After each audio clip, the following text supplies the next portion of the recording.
Vekni and Sorin met Triant, Princess Tyraz's boyfriend and the man in charge of the sewer system. Triant gave the pair a crude map for navigation through the sewers towards the Clad hideout and Prince Lorien. He explained when the party followed his directions and found a metal door at the end to knock exactly 18 times. No more, no less. Triant said someone would ask for a password, and one of them must recite the following phrase: "Long live the king, whose name is Lorien." He added Clad had another means of egress out of the sewers, and if the adventurers messed up the knocking or the phrase, the men of Clad would suspect them as bounty hunters or Vigor soldiers and escape. Vekni and Sorin entered the sewers to pursue Nicholas and the FORTE assassination squad. The sewers were dimly lit, and water could be heard dripping throughout the narrow passages. The floors were sloped inwards, and water pooled in the center of the hallways. Shortly after entering, Vekni and Sorin encountered Larg and Beric. They were tieflings and members of the FORTE assassination squad, serving under Nicholas. Beric admitted to Vekni they were both new to the squad, and neither of them had managed to achieve a single kill since joining. He said he was concerned Nicholas would kick them out, returning them to a less prestigious unit within FORTE. Beric stated it might be easier to just kill Vekni and Sorin rather than trying to compete with them and trying to find and kill Prince Lorien. The two tieflings challenged the adventurers to a fight to the death, and a battle commenced. Vekni began the battle by lashing out at Beric with her whip, slashing and stinging him with the barbs. She followed up with a running jump kick, smashing her foot into his face. Beric slipped behind Vekni and reached out to grab her, but she evaded his grasp. Next, both Beric and Larg flanked Vekni, while Larg reached out to grab Vekni, but he also missed. Sorin commanded Dexter, his owl familiar, to circle around to the back of Larg. Then he casted Mind Sliver on him, harming the creature with his magic. Vekni slashed Beric twice more with her sword, then slammed him with another punch. Beric's knees wobbled, but he stood his ground, appearing badly wounded from Vekni's attacks, but still determined to win the battle. Larg watched Vekni's barrage of punches and saw an opportunity to grab her. He reached out and grasped her shoulders from behind, channeling his magic and expelling it into her body. Larg's spell cursed Vekni, making her much weaker and severely handicapping her for the remainder of the fight. Focused and enraged from the many wounds he received, Beric lashed out with a barrage of 4 attacks with his claws, all aimed at Vekni Avumque. Only one struck home, but the blow dealt critical damage to the High Elf pirate. Sorin lashed out at Larg with Tasha's Mind Whip, dealing severe psychic damage and slightly disabling the tiefling assassin. Next, Vekni nailed the badly wounded Beric with a punch to the jaw, turning his head further than 90 degrees to the right, snapping his neck and killing him. Vekni turned to Larg, breathing heavily from dispatching Beric, and suffering from the effects of Larg's spell. In an exasperated whisper, she said to him, "You're next." Sorin fired off another Mind Sliver, targeting Larg, but the tiefling resisted Sorin's spell. The effects of Larg's curse took a toll on Vekni, and she struggled to act. She managed to drop her sword and land a punch on Larg, however. The punch struck his chin, dazing him and leaving him quite hurt. With a determined glint in his eye, Larg glared at Vekni with a rage he did not exhibit earlier in the battle. Larg dove at Vekni with his claws, slashing deep into her chest. Sorin attacked Larg again with Mind Sliver, piercing his mind and harming the reeling tiefling. Sorin immediately slid behind Larg and deftly drew out his dagger.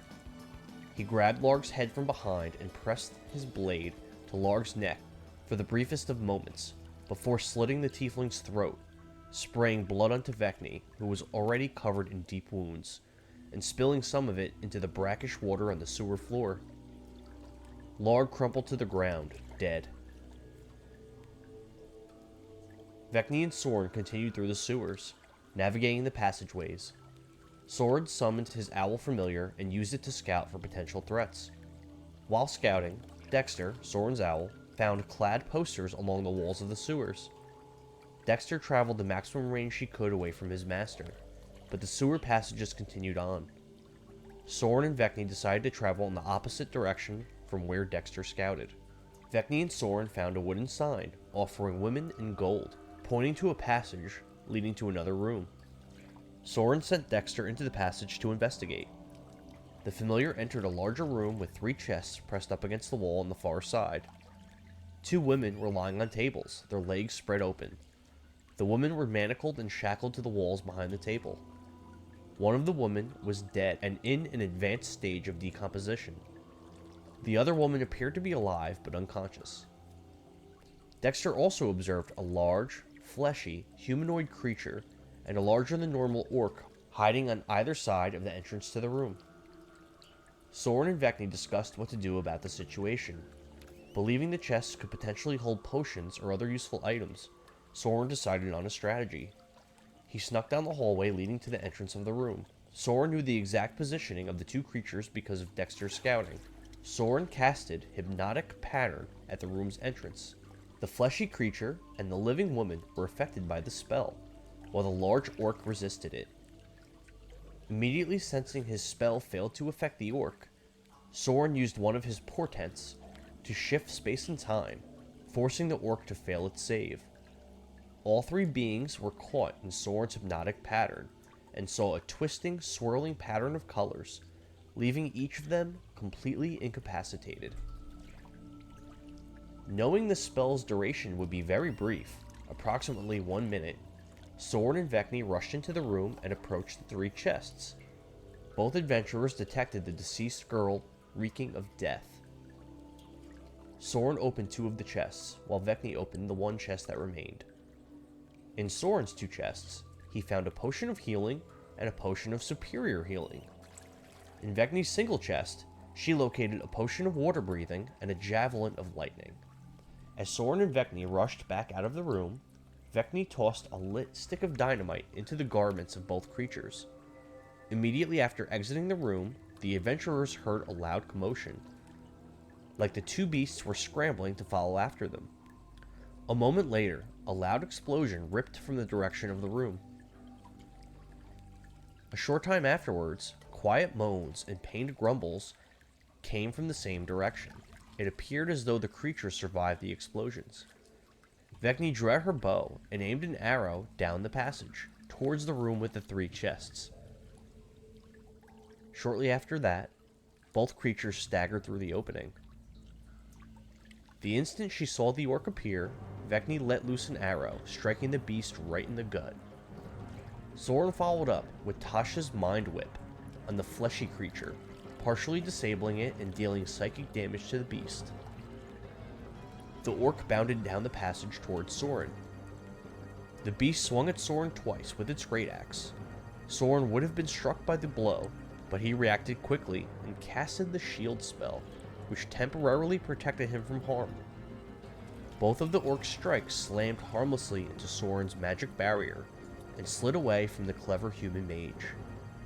On the orc's second miss, he slipped and fell to the ground, landing prone in front of Sorin. Due to Sorin's Tasha's Mind Whip spell, the fleshy creature was unable to move and attack, so it pulled out a javelin and hurled it at Sorin. The javelin bypassed the magic shield and struck Sorin in the left side, dealing considerable damage. Seeing the orc was badly wounded and lying prone on the ground, Vekni leapt into the air and came down at it with a knee. The creature squirmed out of the way, and she narrowly missed crushing its head. Vekni was still much too fast for this orc, however, and she immediately popped back up and stomped down on its throat, breaking the beast's neck and ending its life. Some blood splurted out of its dying body and splashed onto Sorin's fancy raiment. Vekni pushed off the dead orc's neck with her foot and did a back handspring to return to cover behind the passage wall. Sorin launched another psychic attack on the fleshy creature, once again affecting it with Tasha's Mind Whip. The creature used its movement to flee back into the room and hid to the left of the entrance. The creature appeared grievously injured after suffering a sustained psychic attack from Sorin, not to mention enduring the dynamite explosion that initiated the battle. "You ain't going nowhere!" Vekni raced after the creature and circled behind it. She leapt onto the beast's back, firmly planting her feet on its shoulders. Then, Vekni tightly gripped the creature's head with her arms and gave a sharp twist, snapping its neck. The large, fleshy humanoid being fell to its knees, then face-planted into the brackish sewer water, quite dead. Vekni took the gag out of the living woman's mouth and freed the girl from her manacles. The woman left the room and headed for the exit of the sewers on her own. Sorin and Vekni decided to take a brief rest, as both of them suffered wounds and used some of their abilities during their back-to-back battles in the sewers. Shortly after settling in, the adventurers heard a loud hissing sound and some splashing coming from outside the room. A giant crocodile appeared near the entrance. Vekni unfurled her whip and slashed it twice, with stinging strikes to the side of the crocodile's face. Sorin casted Cause Fear on the giant creature, forcing it to experience a terrible terror with images of Dexter running through its mind. The creature turned and flopped itself into the extremely shallow, brackish water. The beast wriggled itself in the water and jetted back down the hallway. When the crocodile reached the end of the passage, it managed to break free from Sorin's spell. Vekni used Shape Water and formed the brackish water into a 5x5 solid cube of ice, blocking the entrance into the room. She drew out her bow and prepared herself for the crocodile to burst through the ice and back into the room. Sorin used Minor Illusion to create an image of his owl familiar on the side of the ice block, further obscuring vision into the room where he and Vekni were sheltered. The crocodile seemed to move up the passageway closer to the adventurers, but it was difficult to see exactly what it was doing behind the ice. Despite barely being able to see the reptilian beast, Vekni fired 2 Kensai shots with her bow and hit home with one of them, piercing the creature's back. Sorin targeted the beast with Mind Sliver, but it resisted the psychic effects of the spell. Unable to enter the room, the crocodile retreated back down the passage and left the PCs alone. The party was able to complete their short rest. After the party rested, Sorin scouted a bit more with Dexter, his owl familiar. The party tried to determine which way the crocodile went, or if there were any humanoid tracks, but they were unable to determine either. The adventurers continued down the corridors, and eventually encountered another member of the FORTE assassination squad, a tiefling named Salvatore, who they somewhat recognized from Lorgan's Tavern. Salvatore was in a modest-sized room with a fairly high ceiling. The corpse of a crocodile was lying on the ground close to him. Vekni greeted Salvatore, and he told her he was bored and could not find Clad anywhere. Vekni commented on the dead giant crocodile, and Salvatore stated the beast was weak. Salvatore went on to advise Vekni Nicholas and his squad planned to kill she and Sorin. He explained because of events that took place the night before, Vigor leadership was suspicious of all strangers in the city. To be safe, Sorin and Vekni were to be killed. Nicholas planned to ambush the PCs further into the sewer. Vekni asked Salvatore why he was giving her intel. Salvatore said it did not matter because he was bored and wanted to kill something. Salvatore continued because Vekni and Sorin were before him, he wanted to test their mettle. Salvatore added he was the second strongest in the assassination squad, only after Nicholas himself. Seeing something she could exploit in Salvatore, Vekni manipulated him and convinced him to let she and Sorin pass by without a battle. Salvatore agreed this was a win-win situation for him. Either Sorin and Vekni fought Nicholas and died anyway, or they defeated Nicholas and Salvatore received a promotion and went on to lead the team. Vekni mentioned she and Sorin already killed 2 other members of the assassination squad, but Salvatore was not impressed by this. He stated Larg and Beric were both new and the weakest on Nicholas's team. Salvatore leaned in with his mouth towards Vekni's neck. She gave him a suspicious side-eye but did not move. Salvatore whispered, Nicholas liked to use traps. He explained Nicholas likely set some traps up in the passages ahead. Salvatore described some of the traps to Vekni, going on to say designing and setting traps was one of Nicholas's favorite things, after killing, of course. Sorin asked Salvatore what the party would get in return for killing Nicholas. Salvatore did not want to offer up a reward, but stated he would be quite impressed if the two adventurers managed to defeat Nicholas, as he was very strong. Salvatore stated that if he went on to lead the group, and another hit was put on Vekni and Sorin, he would give them some kind of a warning before killing them. Salvatore moved aside and let the party pass. The adventurers continued to explore the sewers, and Sorin scouted more with Dexter. Vekni encountered a room she believed may have been trapped by Nicholas, so she avoided it. In another room, Sorin found 100 gold, a healing potion, and 2 pieces of iron ore. Vekni and Sorin continued through the sewers and came to a large room filled with cobwebs. Vekni was wary of traps, and noticed tripwires in the center of the room and something mechanical suspended on the ceiling. Sorin planned to activate the tripwire with mold earth, while Vekni trained her bow on the open door at the end of the room.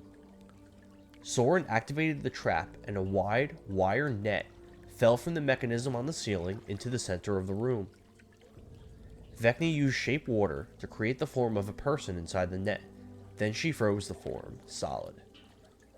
Sorin used mold earth again to create a 5-foot deep trap in front of the door on the far side of the room.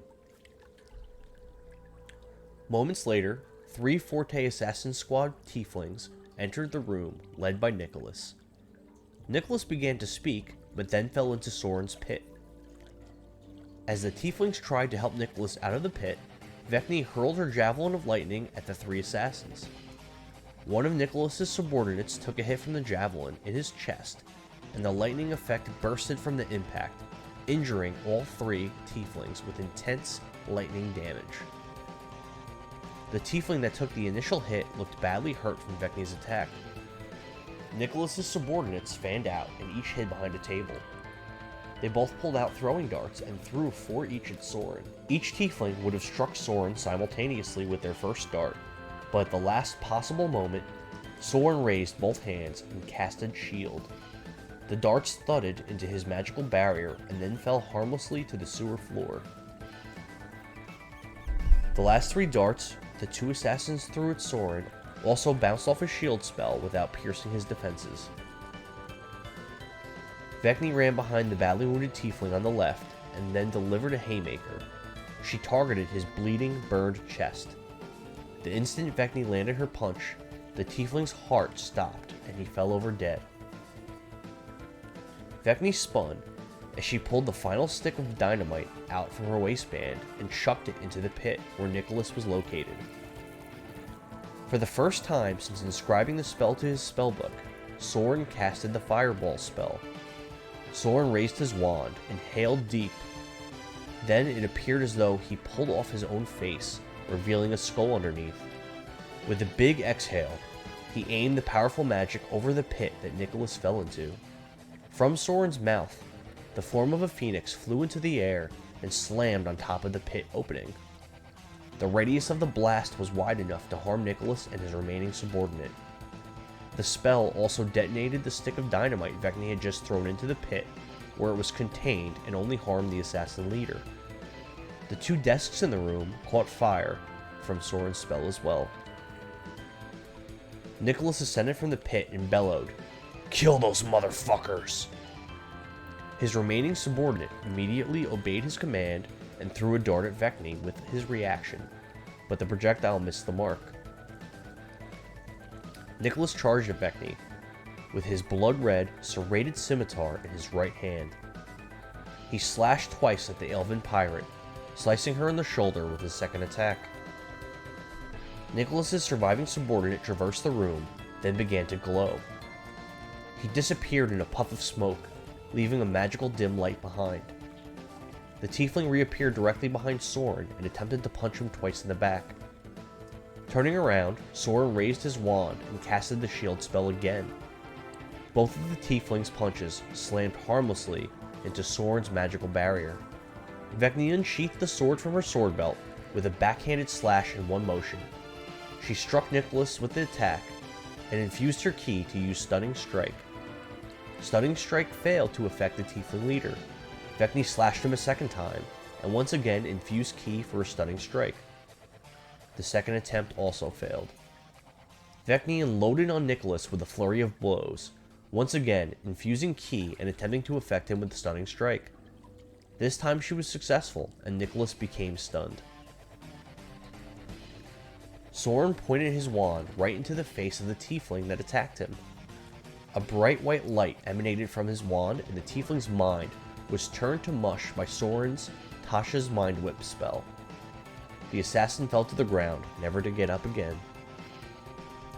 Vekni delivered a backhanded slash to the stunned Nicholas's throat. As the blood seeped out of his body and his light began to dim, Vekni remarked, "Salvatore sends his regards." The powerful FORTE assassination squad leader collapsed to the sewer floor, blood spraying from his wound as he grabbed at his own neck. Desperately trying to stop the bleeding, he gasped, Up ahead! Night!" Then he bled out. Vekni retrieved Nicholas's sword and strapped it to her belt. Sorin searched the body of the Tiefling he killed. On the corpse, he found a spellbook, written entirely in Abyssal. Sorin and Vekni continued through the passages and eventually came to a door. Sorin heard a man yelling about usurpers on the other side, and Vekni decided to stealthily open the door and peer into the room. Vekni's attempt at sneaking failed spectacularly, as the door creaked open incredibly loud and fell off its hinges, crashing to the floor. Vekni stood at the doorway, in disbelief, still holding the doorknob of the door that fell. 3 men wearing FORTE colors were in the room. They turned to look at Vekni. One of the men wore no helm and had short brown hair. He was pretty average looking. He had a strong chin with a dimple in the middle. This man wore strange orange bracelets on his wrists. There was a sword strapped to his back and a crossbow on his belt. This man wore a yellow cape over his red scale mail. This man was Sir Deej, and he was hunting the rebels of Clad. He believed he was close to finding them, as the room that he was in was trapped. A poison mist poured out of the ceiling every 6 seconds or so, covering a separate quarter of the room in a particular pattern. Vekni and Sorin convinced Deej they were helping the assassination squad hunt for Clad and Prince Lorien. Sorin, Vekni, and Sir Deej tried to figure out the room and find a way to proceed. Sorin found a strange circular metal plate embedded on one of the walls in the room. Near the plate, a rusted sledgehammer laid on the ground. Sorin and Vekni came to believe this metal plate was the same one Triant spoke of and would lead them to the Clad hideout. Sorin and Vekni devised a plan to kill Deej and his men. Vekni formed a 600-pound block of ice outside of the room. Then she and Sorin beckoned Sir Deej to leave the room to confer with Nicholas about the trap room and the location of Clad. Sir Deej was determined to stay in the room and truly believed it would lead him to Clad and Prince Lorien. He refused. Sorin warped space and time with his portent, and Sir Deej was convinced to leave the room anyway. Upon exiting, Sorin and Deej spoke a bit. During the conversation, Deej showed Sorin that the orange bracelets on his wrists contained retractable blades. Sorin got Deej to turn and give his men an order. With his back turned, Sorin attempted to cast Mold Earth underneath Deej's feet. Unfortunately for Sorin, Sir Deej was cognizant of his surroundings, and Deej was able to get out of the way before the spell was cast. Vekni cocked a fist and moved in to punch Deej. He quickly reacted and grabbed the shield strapped to his back. He whipped the shield to his front and tried to bash Vekni with it. She ducked to the right, crouched down, and swung at Deej with a powerful right hook. Deej planted his right foot and pushed backwards, propelling his body out of the way, narrowly evading Vekni's punch. Vekni shifted her weight onto the other side and came back at Deej again with a left hook. This blow landed, and Vekni used the last bit of her ki to attempt a stunning strike. The ability failed to affect the FORTE Knight, however. Deej's men advanced forward, while Deej disengaged and took cover behind a table in the center of the room. Sorin casted Molten Earth, making a pit at the entrance into the hallway outside the room. Gas spewed down into Deej's position, burning him with the gaseous acid and scorching his skin. One of Deej's soldiers went through the door and attempted to leap over Sorin's pit. He failed to make it across and fell down the 5-foot hole. Vekni immediately used her ready action to U-shape water and drop the block of ice directly into the hole on top of the man. The 600 pounds of ice slowly crushed the warrior to death as he screamed in agony and terror. The second soldier stepped onto the ice and swung his sword at Sorin, but missed. As the battle raged on, the gas continued to spew out of the ceiling vents in the same pattern as before. Sorin casted Mind Sliver on Deej's remaining subordinate, inflicting psychic damage on the man. Vekni landed 2 lightning-fast whip slashes on the subordinate, then stepped in with a savage knee to his right side, leaving him badly hurt. Sorin raised his wand and casted Mind Sliver on the remaining soldier again. This time, the matter contained within the man's skull exploded, and he died instantly. Vekni drew her bow and fired 2 shots at Sir Deej, but missed him. Deej ducked down behind the table for cover and attempted to survive the kill box he found himself in. Sorin and Vekni launched attacks at him from the doorway, with Vekni firing arrows and Sorin causing loose earth to fall onto him from the ceiling. Sir Deej also had to worry about the gas coming from the vents in the ceiling as well. Some of the loose dirt hit Deej, and he attempted to get out of the way. The cubic foot of dirt weighed nearly 500 pounds, so it did not feel too enjoyable for the FORTE knight.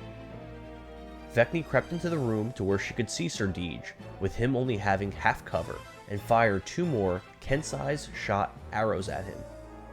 One of the arrows struck Deej. Vekni then fled back to cover outside the room. From behind cover, Sir Deej popped the top off of a healing potion and gulped down the contents, restoring some of his health. Sorin used Mold Earth again, dumping more dirt onto Deej, harming him. Vekni quickly darted into the room and fired 2 more Kensai's shot arrows at Deej, once again hitting him with 1. She egressed from the room back to cover. Sir Deej realized he would surely die if he continued his current course of action. He had 1 gambit left, and that was to go against his nature and advance on his 2 opponents. Deej left his cover and charged towards the open doorway. Vekni fired 2 more Kensai shot arrows at the advancing knight, hitting him in the abdomen with one of the projectiles. As Deej reached the doorway, Sorin used his reaction to cast Mold Earth under the man's feet. Deej fell prone into the pit. Vekni lifted up her ice block and deposited it right on top of Deej inside the pit. Sir Deej, anointed Knight of FORTE, turned just in time to see the block of ice come crushing down onto him. Vekni removed the ice from Deej's pit, so Sorin could search the corpse. He found Deej's longsword, crossbow, a potion of healing, and Deej's wristblade bracelets. Vekni avoided the green mist, picked up the sledgehammer, and knocked on the steel wall plate 18 times. After 30 seconds, she heard a muffled voice on the other side of the wall, demanding a password. Vekni answered, "Long live the king, whose name is Lorien." Moments passed by, and some kind of mechanism in the wall began to activate and move. A portion of the wall containing the steel plate opened like a door, and the adventurers stepped inside. They followed a passage and came to a door with a poster of the clad sigil. Vekni turned the handle of the door and opened it.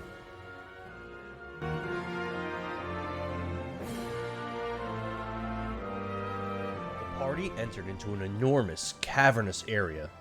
There were multiple buildings, one of which was very large. There was a dock, a lake, and a small ship. They appeared to have entered some kind of an underground city. People mulled about near the buildings, dressed in blue and yellow. The adventurers were approached by a knight, riding a destrier. The knight, Sir Winsalot, was cocky and young. He asked the party what they were doing in this underground city. Vekni explained they were searching for Prince Lorien and were sent by Triant.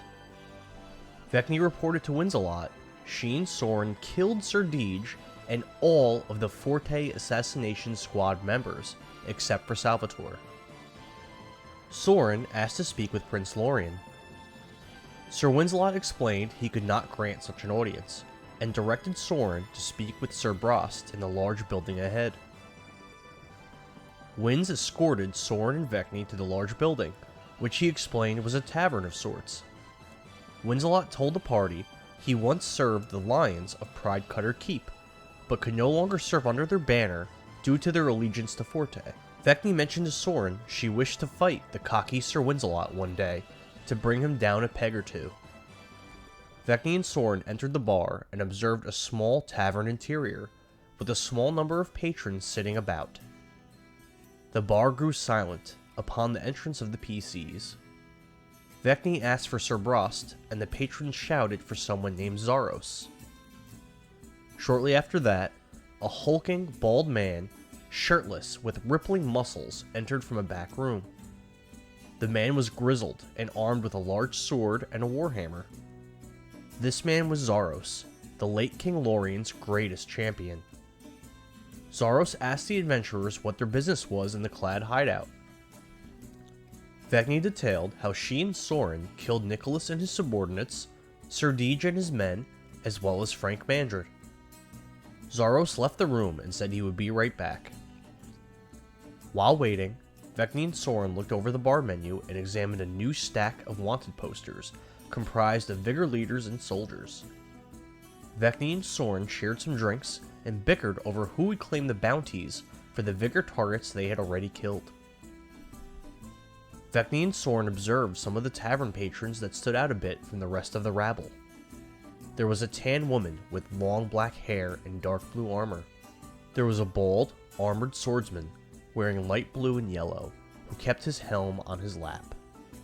And there was a bald monk wearing a yellow bandana. Eventually, Sir Brost entered the bar from the back room. He was a knight wearing splendid plate mail. Brost was bald and a bit older.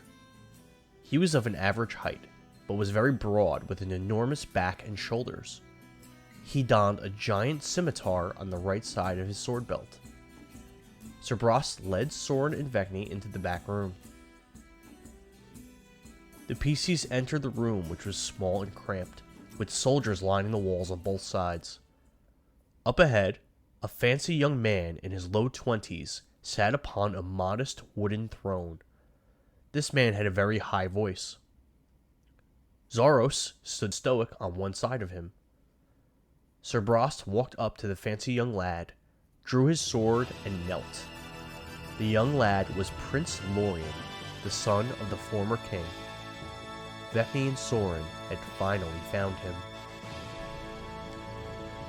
The party spoke at length with Sir Brost, Zaros, and Prince Lorien about how they intended to help Princess Tyraz, and how they intended to unite with Queen Inez and slay. Brost explained it was Lord Henry's plan to place a Lorien and a Cordova on the throne, as it has always been. Brost told the tale of that fateful day 10 years ago, when Vigor surprised King Lorien at the capital with an attack. Brost explained Zaros, who was the king's greatest champion and a close friend, fought alongside the Knights of Dovah to repel the attack. Brost said the defenders fought valiantly, even after the Vigor men breached the castle walls. But then, the Fury Lords came. Zaros spoke of how he loved the former king, and was willing to fight against Vigor at the capital until he drew his last breath. But the king ordered Zaros to take his 12-year-old son and flee. Zaros explained, on his way out of the city, he faced Lord Odoacer in single combat. Zaros stated he barely escaped with his life, as the half-orc Fury Lord was incredibly powerful. Not only that, but Zaros said Odoacer did not use the special gauntlet that he wore in the fight. Zaros came to believe Odoacer was not even taking the battle seriously. Bros continued his story, telling of how after the capital fell, Vigor's army marched south to Blue Bolt, taking the castle without a fight. The Vigor army continued to trek south down Dilly Road, where the great knights and lords of the valley made a stand, but they could do nothing to stop the Vigor conquerors and the Fury Lords. Many lords and knights bent the knee, eventually becoming the group called Blues.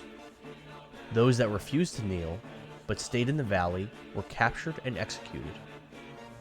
Still others fled south to the fringe, through Whitefawn Forest, traveling to the ancient, dilapidated castle of Dilhanning, which they restored and renamed Queen's Grace. After the conquest was complete, Dilly Road was renamed by Vigor. It is now called Conqueror's Road. Brost asked the adventurers to break Lord Henry out of the jail and bring him back to the Clad hideout. Then together, they could develop a plan to place Lorien on the throne of Dovah. Vekni spoke of how she attempted to gain allies within Blues, but Brost seemed dissatisfied with this. He said all in Blues were traitors, who should have fled and joined Inez in Queen's Grace. He stated they had been bribed by the Vigor Lords with magic items. The Clad Knight added all in Blues should be put to the sword. Vekni suggested that allying Slay, Clad, and One together could overwhelm Vigor, as they would be unable to fight a war on so many fronts. Brost answered, saying Lord Henry was the tactical mind of Clad. He must be rescued, and this needed to be discussed with him before a decision to ally with One could be made. Sorin asked a favor of Brost. He requested that on the day when Clad was to confront the Fury Lords themselves, he would like an audience with the one called Odoacer. Sorin explained he was on a mission from Ferelden to reunite the former members of the Burning Fist. The PCs cashed in the wanted posters for Nicholas, Sir Deej, and Frank Mandred. Sir Brost awarded them with 21,200 gold. He also mentioned he would award the party with the King's Protector, a magic shield, if they managed to rescue Lord Henry. The King's Protector was an enormous golden shield with beautiful artwork of a giant crown on the front. After receiving their rewards, Vekni and Sorin retired to beds in the tavern, for the purpose of recuperating from their multiple battles in the sewers. Vekni awoke quite a bit earlier than Sorin. She walked downstairs and spoke to the bartender. Vekni learned the woman with dark blue armor was Rowena Ravenclaw. Her father, Lord Ravenclaw, was executed by Vigor during the war. Technically, and by right, she should be the Lady of Ravensperch, but she refused to bend the knee to Vigor and has joined Clad and Lord Henry, for the purpose of restoring the Lorien family to power. Rowena had a child with Winzelot, but has since friend-zoned him. The bartender explained the bald swordsman was Getman, a loyal vassal of the former king. Getman was familiar with many of the Vigor officers and could answer questions about them. He was good at sneaking in and out of the city, and was in the running to become the royal spymaster of Dovah if Lorien was able to claim the throne. The bartender spoke of the monk, wearing the yellow bandana, Doomfist. He stated Doomfist served a god called Temagorgos, and he was smitten with one of the ladies of Blues. Doomfist watched her movements from the sewers like a secret admirer, or a creepy stalker, as Vekni put it. Doomfist was also a loyal servant of Lord Henry and the former king. Vekni sat down for a drink with Getman. Getman divulged the FORTE guards were corrupt and easy to bribe. He explained FORTE sentries were poor at their jobs and it would be a simple thing to reach Henry's cell. Getman added, breaking Henry out of the cell would be another matter, as the average guard would not have a key. According to Getman, FORTE leadership planned to execute Henry the following night. He said there was a guard named Hunter who had watch from 1 a.m. to 4 a.m., who was particularly lazy and greedy. Getman stated he believed during Hunter's watch it would be the best time to strike. Vekni asked if there were any other prisoners of importance, and Getman answered 2 other clad men were captured alongside Henry. Getman recommended Vekni avoided battling FORTE troops in the city. He said while FORTE soldiers were not particularly competent, powerful, or well-disciplined, there were many of them. Vekni stated she would like to try to kill Mayor Shroud. She asked Getman what he knew of the mayor's guard, Rochambeau. Getman said Rochambeau was one of the fiercest warriors in FORTE, stronger than Nicholas or Deege, weaker than only Karaganda himself most likely. Vekni asked if Karaganda had returned to the city after Frank Mandred's defeat, but Getman said he did not believe so, and Karaganda did not spend much time in the city. It was implied by Getman that Rowena was quite kinky. While Vekni and Getman discussed Rowena and Sir Wins-a-Lot, Vekni again remarked she would like to fight the young knight. Vekni and Sorin left the hideout, taking the boat at the small dock labeled Kingsman. The party exited through a cave entrance between rocks and found themselves at the far side of the reservoir in the northeast of Vigor Valley City. Vekni used shape water to silently guide her boat to shore. The adventurers scoped out the municipal buildings and mayor's office. After discussing what to do for a short time, Sorin and Vekni decided they would wait for the corrupt guard, Hunter, to start his shift at 1 a.m. The group backed away from the municipal buildings and took a trip to the Valley Shopping Center, hoping to spend some of their newly earned gold. They found the alchemist shop was still open at this late hour. Vekni and Sorin perused the alchemist's wares. He only had a limited inventory and stated he brewed new potions each week. Vekni remarked on the high prices of the alchemist's potions, but he responded saying this was a seller's market. He said he was the only skilled alchemist in the city. Sorin purchased 2 potions of Remove Curse and a potion of Dark Vision. Vekni purchased a potion of Cure Serious Wounds. The alchemist also had some material components and a variety of kits for sale. Sorin purchased a small white pearl for 500 gold, so he could use his Identify spell. The group visited the armorer next and saw all the lights were off inside the small building. Vekni peered through one of the windows and, due to her dark vision, she was able to see a single dwarf standing still inside, facing the front door. Vekni recalled Trifle, the armorer, mentioning a dwarf worked for him. Vekni was puzzled by what she saw and decided to leave for now. Sorin suggested the pair return to Lorgan's tavern to report to Sir Galloway that they had killed Sir Deege for him. Upon returning to Lorgan's, Vekni and Sorin observed Sir Galloway and his orc posse, the 2 individuals with the marijuana leaf sigil, the group of ninja wearing orange and blue, as well as someone new.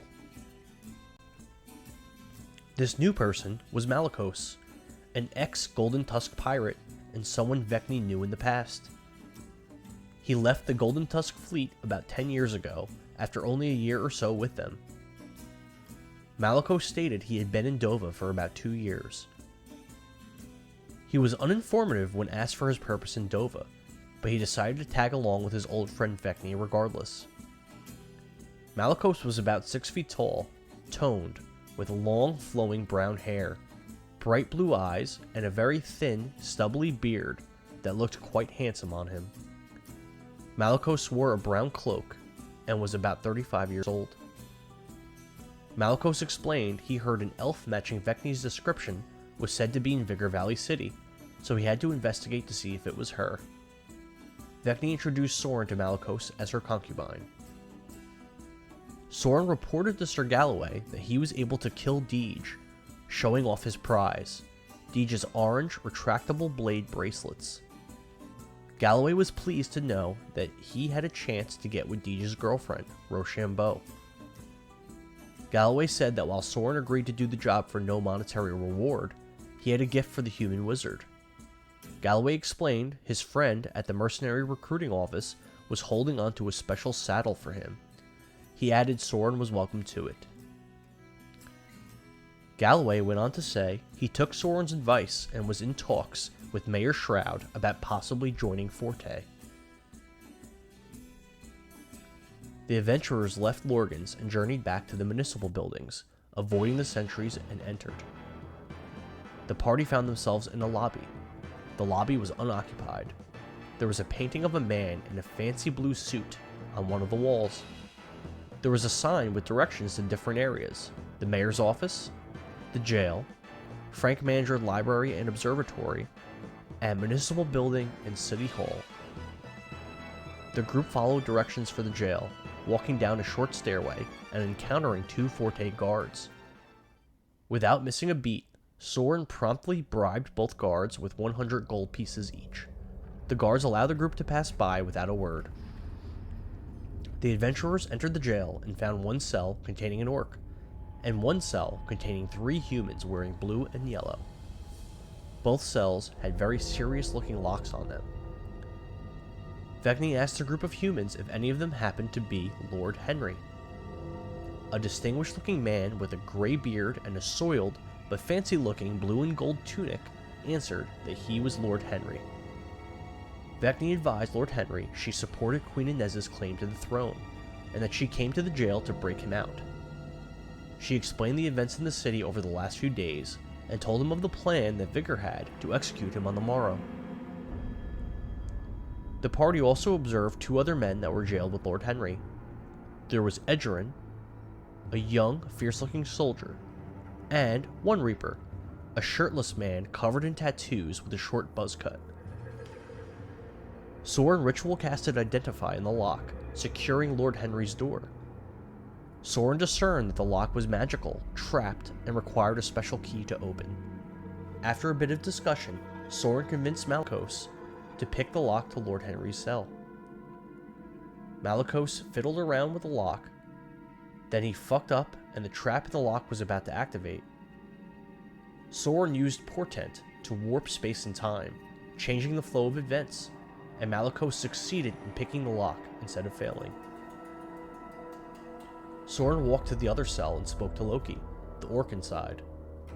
Loki, who spoke in broken common, stated he was arrested on accusations of working with Lord Craven and Bloodmist, but that he does not even know them. Loki explained he was from a small village in the Clad Crownlands, and he traveled to Vigor Valley City to offer his services as a mercenary. Loki offered a gift to Sorin in exchange for being freed. He pulled down his pants and reached into his ass, pulling out a handful of gold coins. Loki reached into his ass again and pulled out a potion of gold liquid glowing with a gold aura. Loki stated if someone was to drink the liquid, it would make them strong forever. Vekni exited the jail and approached the 2 guards posted outside. She stated they both looked tired and should go home. She handed each of them 1,000 gold pieces.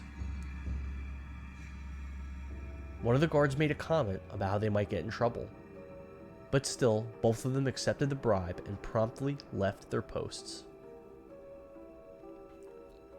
While Sorin casted Identify on the bars to Loki's cell, Lord Henry advised him Mayor Shroud was the only one with the key to the locks.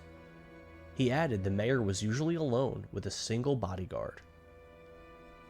Vekni asked Henry if it would be helpful to kill the mayor, and Henry answered that it would.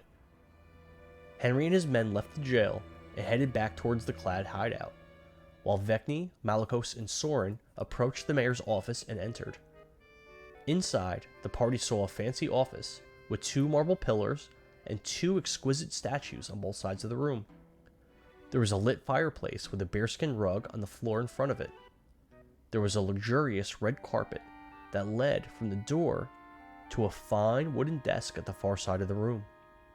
There were no guards present, aside from a tan-skinned woman in golden armor with bits of orange and an orange cape. Behind the desk was a red-faced, sweaty man in a blue suit wearing a blue hat. This was the same man in the painting on the wall of the lobby.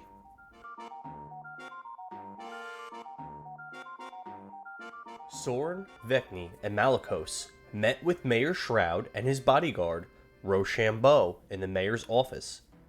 Vekni altered her voice a bit to somewhat disguise her identity.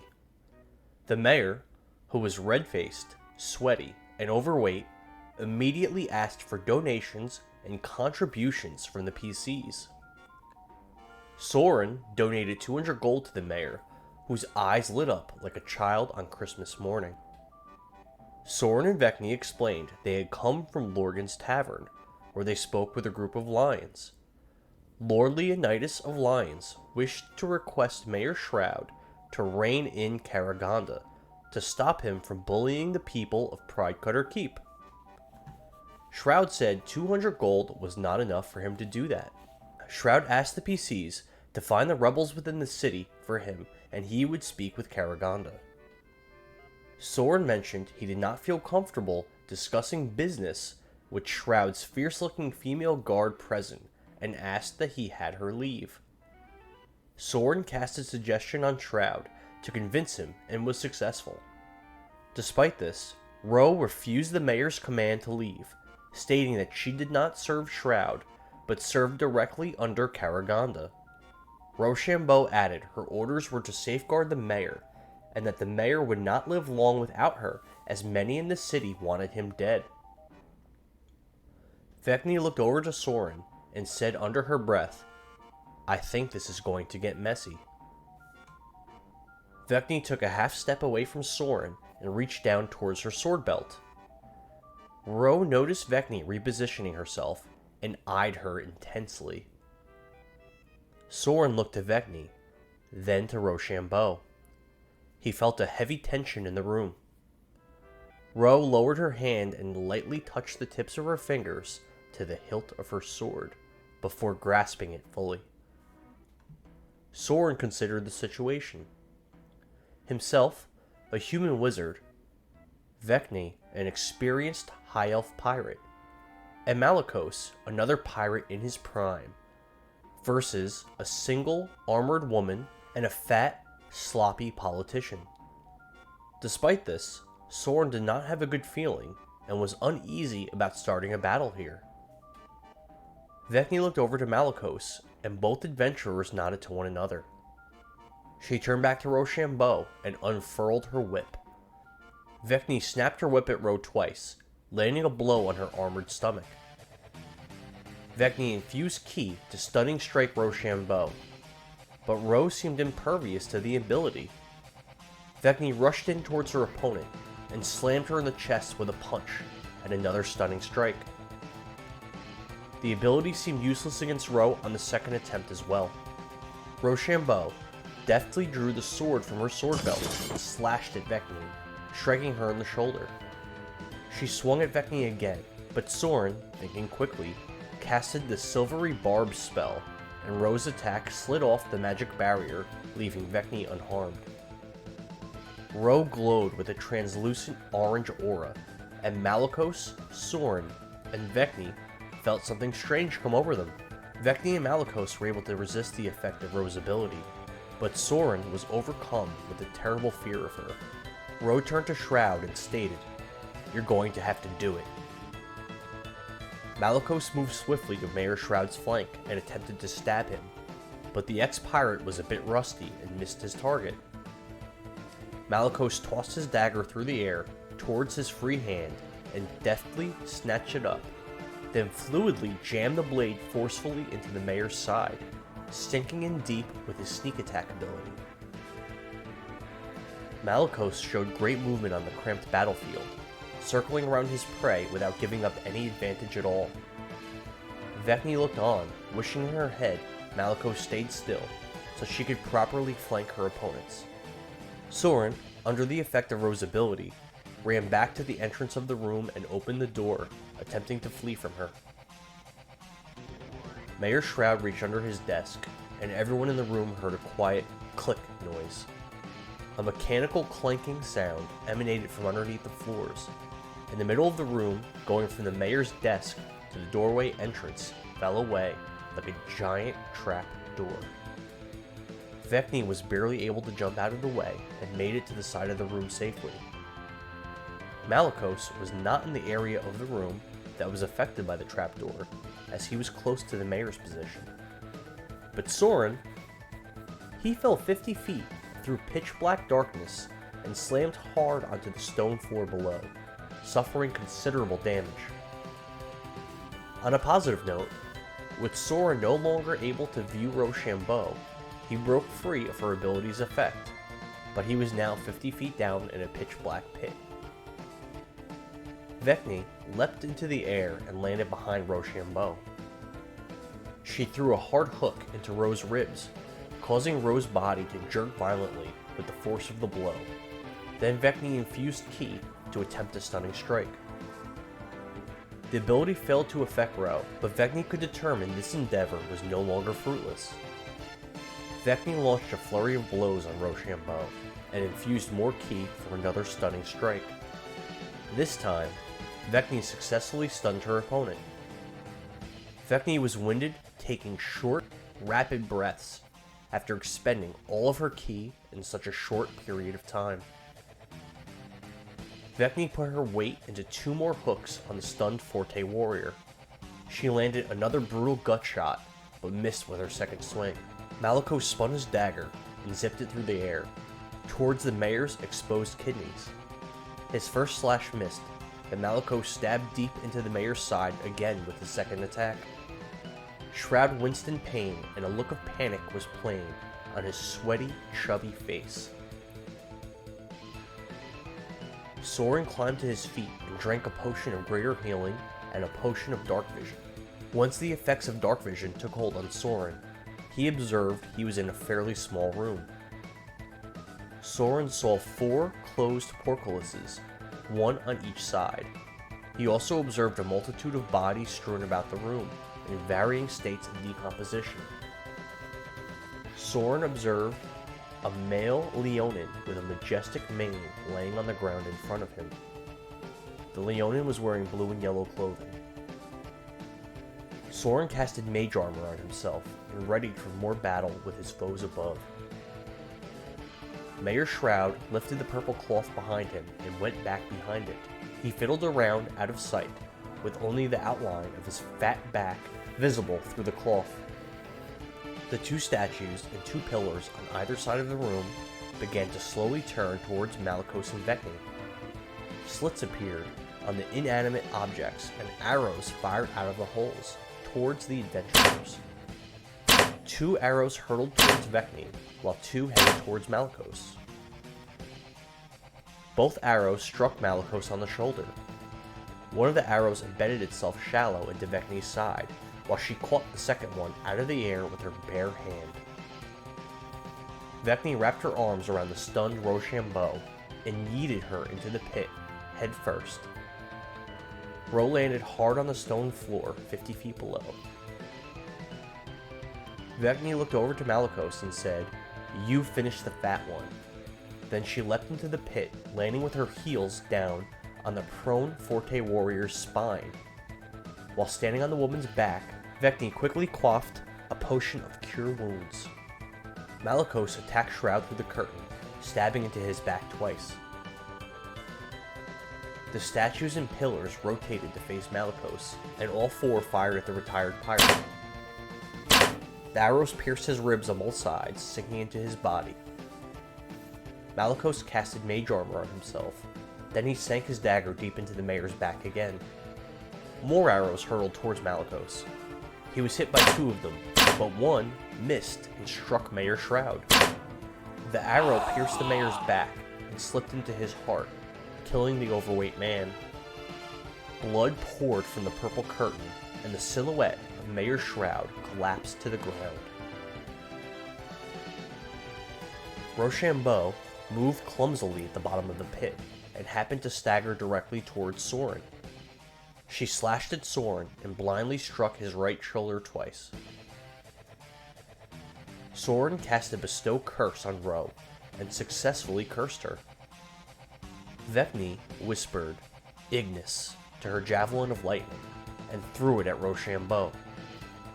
The javelin struck Ro directly in the chest, and a tremendous amount of electric energy crackled all around the FORTE bodyguard, badly damaging her. Sorin attacked Ro with Tasha's Mind Whip, psychically damaging the FORTE warrior. Vekni pushed towards Rochambeau and delivered a combination of hooks to her female combatant. Vekni felt the blows were ineffective and leapt onto Rose's shoulders before sharply twisting her neck. Rochambeau's neck snapped and she collapsed dead with a broken spine. After the battle, Sorin examined the Leonin. Sorin determined he had multiple chunks of flesh missing from his body, most likely from some kind of animal bite.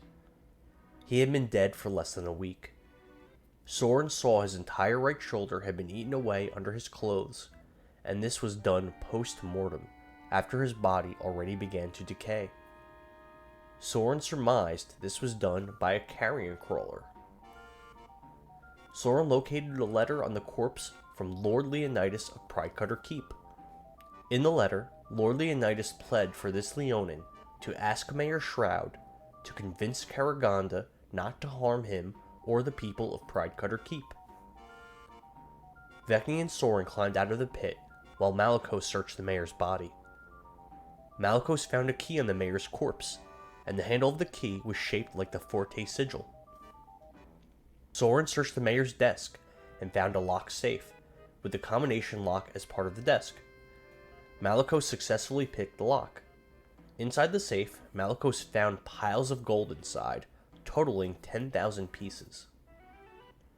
Sorin took the mayor's fancy black pen. The pen cap looked like the mayor's face, in a Pez dispenser type fashion. Sorin tossed the mayor's body into the pit and closed the trapdoor. Then he tidied up the room to attempt to hide the fact that a battle took place here. The adventurers left the mayor's office and returned to the dungeons. Malicos asked Loki for the gold and the potion in exchange for his freedom. Loki handed over the 50 gold pieces, which were brown and feces stained. Sorin accepted the gold. Next, Loki handed over the golden potion, which Malicos accepted and wiped down. Malicos unlocked Loki's cell with Shroud's key, and Loki egressed from the dungeon. Sorin convinced a begrudging Vekni to stop by the Mandrid Library and Observatory before leaving the municipal buildings. Sorin located a spell scroll of Ice Storm written in Elvish while searching the library. Sorin found a back room filled with old, crumbling tomes. Inside the room, he discovered some tomes about gods, demons, and a being referred to as the Generator.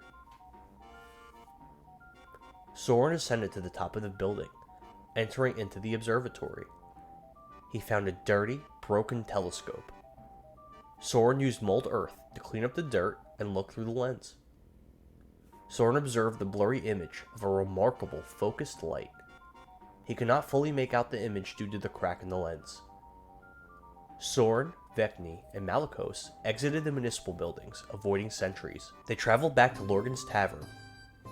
Sorin and Malicos retired upstairs to get ready for bed, while Vekni drank at the bar and spoke with Lorgan. Sorin casted Identify on the potion Malicos received from Loki. Sorin determined drinking the potion would grant a permanent increase to Constitution, but that it was cursed. After resting a bit at Lorgan's, Vekni and Sorin took a trip to the mercenary recruiting office. While en route, the adventurers observed a black crow flying directly towards Sorin. The crow had a letter in its talons. Vekni drew her whip and lashed out at the crow as it landed, killing it. It fell dead at Sorin's feet. Sorin took the letter from the crow and observed the letter was sealed with the sigil, representing the White Rose of Ferelden. Sorin recognized the crow as belonging to his mother, the Queen of Ferelden, Genlia Abbasid. The party continued on into the mercenary recruiting office. They met the individual working there, a half-orc with sharp yellow teeth and stupid-looking orange sideburns. Vekni handed the worker the manpower request she received from Joey McGriggins in Queensgrace.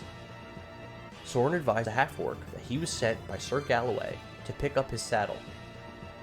Sorin received the saddle, which would grant any horse equipped with it a +2 to AC.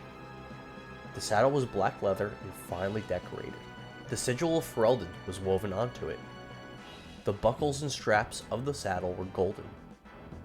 Next, Sorin and Vekni returned to Tiger Keg to check on his progress with Lady Rose's tiara. Tiger Keg advised the party he finished the tiara. He presented them with a brass tiara. The clear stone was embedded in the center, but hanging loosely. Bent nails were hammered around the stone, seemingly the only things keeping it in place. The tiara looked like a shoddily crafted fucking mess. Vekni leaned over to Tiger Keg and whispered, "Long live the king, whose name is Lorien." Tiger Keg immediately attacked her upon hearing those words. Sorin, thinking quickly, casted hypnotic pattern on Tiger Keg, incapacitating him. Vekni tied him up while Sorin placed his leg shackles on him. Sorin shoved a bag of sand into Tiger Keg's mouth. Sorin casted minor illusion to disguise Tiger Keg's face, to make him appear to be a pure-blood ogre that was missing an eye. In actuality, Tiger Keg was a Mach Nathal, a very rare hybrid of an orc and an ogre. Sorin retrieved Vekni's horse as well as his own from the stables, while Vekni knocked Tiger Keg unconscious. Vekni observed from within the blacksmith there was a great deal of commotion in the city, and the FORTE soldiers appeared to be on high alert. Sorin and Vekni traveled through a residential area pretending to be FORTE soldiers with a drunk ogre in tow. They tricked a group of 40 FORTE soldiers while en route. The party returned to the clad boat called Kingsman. Then they returned to the clad hideout with Tiger Keg. Upon arrival, Vekni instructed some soldiers to bring Tiger Keg to Sir Brost, and they obliged. The party returned to the throne room to speak with Prince Lorien, Lord Henry, Sir Brost, and Zaros. The prince thanked the adventurers for rescuing Henry. Brost awarded Vekni with the King's Protector for saving Lord Henry. He also awarded 43,000 gold pieces for the killing of Mayor Shroud and Rochambeau, as well as the capture of Tiger Keg. Vekni offered to tell the men of Clad all about the battle with Mayor Shroud and his guard. Sir Brost snapped his fingers, and Getman retrieved chairs, tables, tankards of ale, and cups from the bar. Getman filled the cups for Sorin, Vekni, Prince Lorien, Zaros, Sir Brost, Lord Henry, and himself. Vekni chugged a tankard of ale, let out a big belch, and began her story. She captivated those present with the tale, explaining at length what transpired in Mayor Shroud's office. As Vekni continued with her story, guards, common folk, and the familiar faces of Clad filtered into the room with chairs, and they set up to listen. By the time Vekni was finished, the room was absolutely crammed with people, all on the edge of their seats, listening to Vekni and Sorin. Prince Lorien drew his jeweled short sword and offered knighthood to both Vekni and Sorin.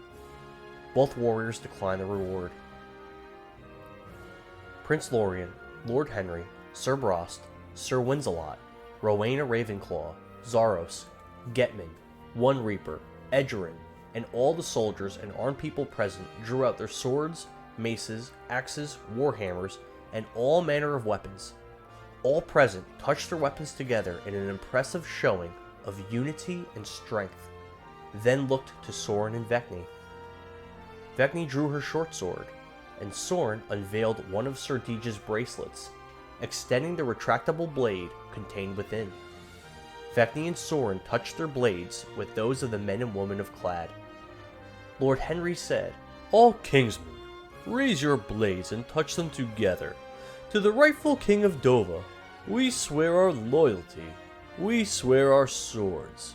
We swear our lives." Vekni and Sorin both stated, "Hear, hear!" and the others present joined in, cheering, hooting, and celebrating the great victory brought on by the courageous adventurers. Prince Lorien remarked that Malicos was welcome to a knighthood if he wished as well. Prince Lorien stated Clad was ready to move on from Vigor Valley City and journey to Queensgrace, as the PCs had previously suggested. He asked the party for a favor, though, to whisk Princess Tyraz away from the city. Vekni and Sorin told the prince that after leaving the city, they would be making a pit stop first. They said they must travel to Epona's Bog to rescue their friend Prince, who had gotten himself into a bit of trouble. Sorin and Vekni discussed Tiger Keg with Prince Lorien and his vassals. The party voiced their confusion concerning the poor craftsmanship of Tiger Keg and compared his work to that of Trifle. Lorien's men explained Tiger Keg was said to be the finest craftsman in the Fringe, and that Trifle, who was once King Lorien's master-at-arms, was only capable of average work. Sorin showed Henry the poorly made tiara Tiger Keg made for a rose. Henry speculated perhaps the reward for Tiger Keg was too great, and Vekni immediately responded with, "No takesies backsies." Henry spoke of Tiger Keg's rare race, the Machnathal, which was a hybrid mix of orc and ogre. He stated orcs and ogres were typically unable to mate, but there were rare, miraculous occurrences of such a mating. Henry explained Machnathal were known to be chaotic, evil creatures without reason, so the fact Tiger Keg was one of these species and was capable of crafting weapons and armor was an exceedingly rare occurrence.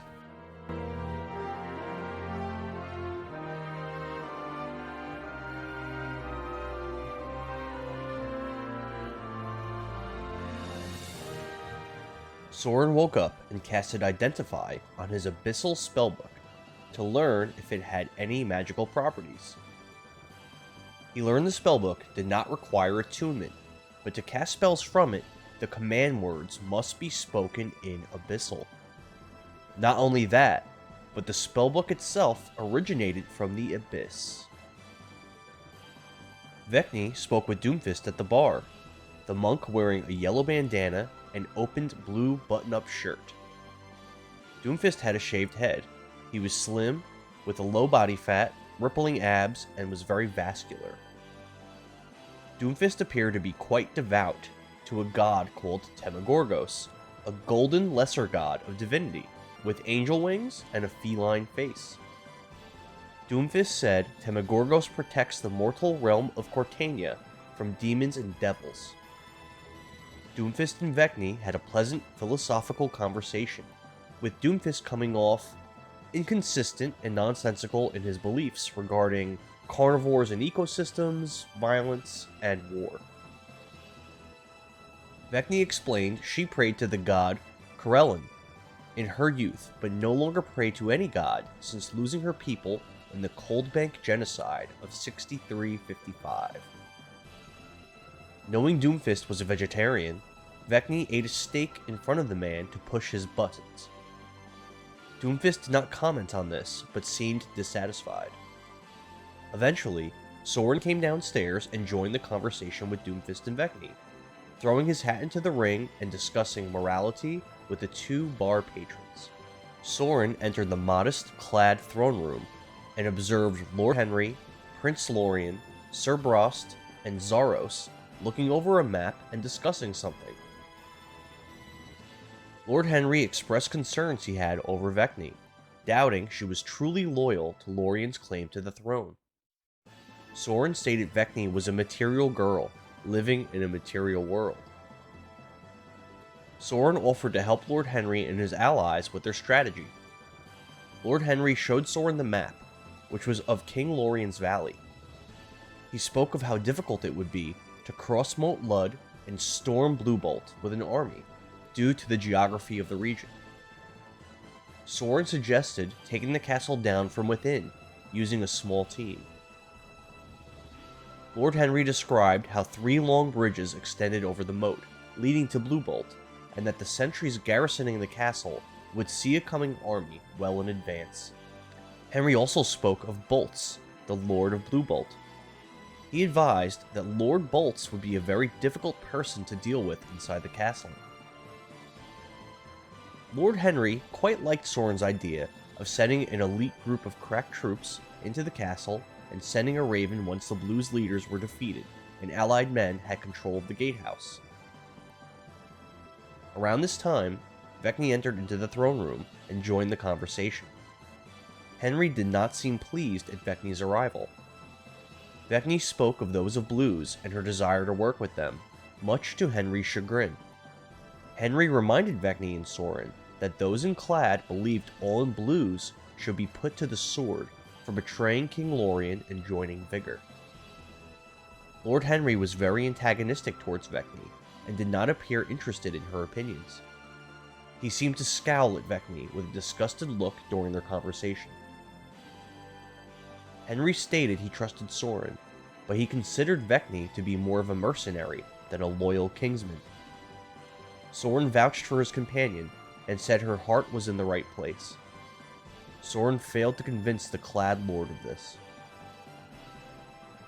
Henry advised Vekni and Sorin the people of Clad were preparing to leave Vigor Valley City and travel to Queensgrace, as Vekni and Sorin previously suggested. They had already begun the preparations and planned to leave as soon as possible. Vekni offered to set off a diversion in the city to assist Clad in their escape, possibly through the use of the dynamite she left at the armorer's shop. Henry offered to send Getman with the pair to coordinate the plan and notify Clad when the diversion was about to begin. While asking Henry about possible routes in the sewers, Sorin deeply offended Henry by mistitling him. Sorin called Henry Sir, while he was in fact a lord. Henry chastised the young wizard for the disrespect. Lord Henry spoke of his capture at the hands of Sir Galloway and his orc subordinates. According to Henry, the brigand, Galloway, transformed into a monstrous, blue-skinned creature that could wield magic. Vekni spoke of how having a monster as an ally could be a good thing. This seemed to offend Henry, who stated monsters were evil creatures. Henry advised Vekni he was concerned she was putting the prince in danger by speaking too freely about Clad and Prince Lorien, after Vekni spoke of attempting to recruit Tryfel the Armorer and Miclean, Tryfel's slave, to Prince Lorien's cause. A short time later, Getman changed into commoner's garb. Then he, Sorin, and Vekni boarded the Kingsman and rode back towards the city proper. Once on the reservoir, the adventurers could hear thousands of footsteps marching near the center of the city, as well as music and singing coming from the direction of the mayor's office. The PCs observed Odoacer soaring through the air on his flaming nightmare, Apocalypse, as he flew towards the direction of the mayor's office and descended. Vekni and Getman surmised Karagonda had returned to Vigor Valley City. As they grew closer to land, Sorin recognized the singing voice as belonging to Honesty. Getman warned the FORTE troops would be more formidable with Karagonda in the city. Karagonda was known for liberally executing his men for mistakes, and the soldiers feared his wrath. The adventurers arrived on land and began to traverse through the residential area.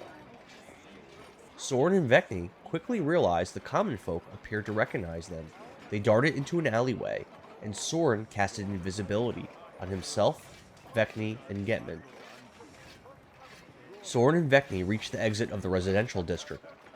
They observed many rows of dusty FORTE soldiers marching back and forth through the center of the city. Sorin saw 3 new bounties placed on a post. The bounties were for himself, Vekni, and Malicos. Apparently, Lorgan, Dankar, and Salvatore alerted the authorities as to the PC's actions. Not only that, but apparently Frank Mandred survived the attack on his lab, and also named Vekni and Sorin as his attackers. The PCs sent Getman back to the Clad hideout to warn Lord Henry and the prince that Karagonda was back. Vekni and Sorin continued through the city and observed Dankar's fine dining was closed, with the front entrance and all windows boarded up. The party got closer to the mayor's office and could make out the words to Honesty's song. His ballad told the tale of Sorin and Vekni plotting with others at Lorgan's tavern to overthrow Vigor, then sneaking into Frank Mandred's lab and killing him. In front of the city hall, the party observed rows and rows of FORTE soldiers. The rows appeared to be assembled behind 3 separate, distinct leaders. an armored man wearing FORTE colors. He had uncombed, poofy orange hair and a patchy, greasy-looking orange beard. He was missing one of his front teeth. There was an enormous man in a heavy red hauberk. And there was the tiefling assassin, Salvatore, that the group met in the Vigor Valley City sewers. Nearby, Honesty played his lute and sang on the wooden platform of the gallows. Behind him, the corpses of Lorgan, Dankar, and the 2 FORTE soldiers guarding the jail that Sorin bribed hung limp and lifeless. All 4 of them appeared beaten and bloody. Sorin and Vekni felt relief wash over them, realizing they were not simply betrayed. Dankar and Lorgan were tortured before snitching on their allies. Sorin and Vekni crept up to the window of the City Hall lobby and looked inside. They observed Karagonda hand over a resisting Princess Tyraz to the half-orc Fury Lord, Odoacer. Odoacer threw Tyraz over his shoulder and opened the door to exit City Hall. Sorin ran in front of the door and dropped his invisibility spell. He fell to one knee and presented the Fury Lord with a letter he received from the Queen of Ferelden. The letter was from Sorin's mother, the Queen of Ferelden, Genlia Avicine. The letter tasked Sorin with seeking out Odoacer and asking him about the Queen's true self, Sorin's birth, and King Dokkan. Puzzled, Odoacer stated he did not know a Genlia. Sorin explained Genlia's true name was Wilma Wormwiggle. A shock of recognition was plain on Odoacer's face. He realized this young human wizard was his son. Odoacer briefly spoke of the 4-way sex he had with 3 hags in the vampire Vlad's mansion, far to the north in Thaddeus. Only one of those hags survived after Vlad's defeat, and the surviving hag was Sorin's mother, Wilma. Sorin asked to speak further with Odoacer, but he answered that he had more important things to take care of. Odoacer suggested Sorin journey to the castle of Sadism in King Lorien's Valley to speak with him further. Before leaving, Odoacer commanded Karagonda to remove the bounty on Sorin's head. Odoacer summoned Apocalypse, and the beast appeared out of thin air. The half-orc rider took to the skies with his nightmare, carrying Princess Tyraz away. Karagonda advised Sorin that while the bounty was no longer valid, Sorin was not welcome in the city due to his crimes. The Fury Lord's son obliged, and a completely visible Sorin Avicine calmly walked through the main path in the center of the city, walking past the ranks of soldiers heading in the direction of the exit. Sorin and the invisible Vekni Avumque traveled to the armorer shop, planning to free Miklian from his bondage. The adventurers entered the shop. Inside, the party observed Trifle and his dwarven apprentice Iridact. Most of the weapons that were previously there were gone, but several suits of full plate mail were lined on the walls. Trifle demanded Sorin leave the structure, stating he was waiting for someone to arrive and explaining the shop was currently closed. Sorin doddered around for a bit. After a short time passed, a spark of recognition took hold over Trifle's face. He reached into his back pocket and pulled out a stack of papers. He surveyed Sorin's appearance, then looked back to the papers. Trifle realized who Sorin was and stated that his friend, Vekni, planned to rescue Miklian from his indentured servitude. On top of that, Trifle explained he would do anything he had to in order to release his son from the jail, which implied that Triant was currently a prisoner.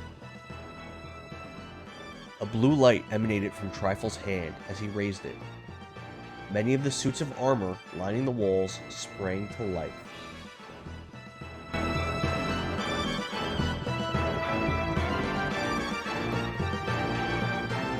Sorin casted Hypnotic Patter, hitting Trifle, Iridact, and 4 out of the 6 suits of animated armor. Sorin used two of his portents to warp space and time, forcing Trifle and Iridact to fail at defending from the spell, leaving them both incapacitated. The animated armors resisted the spell.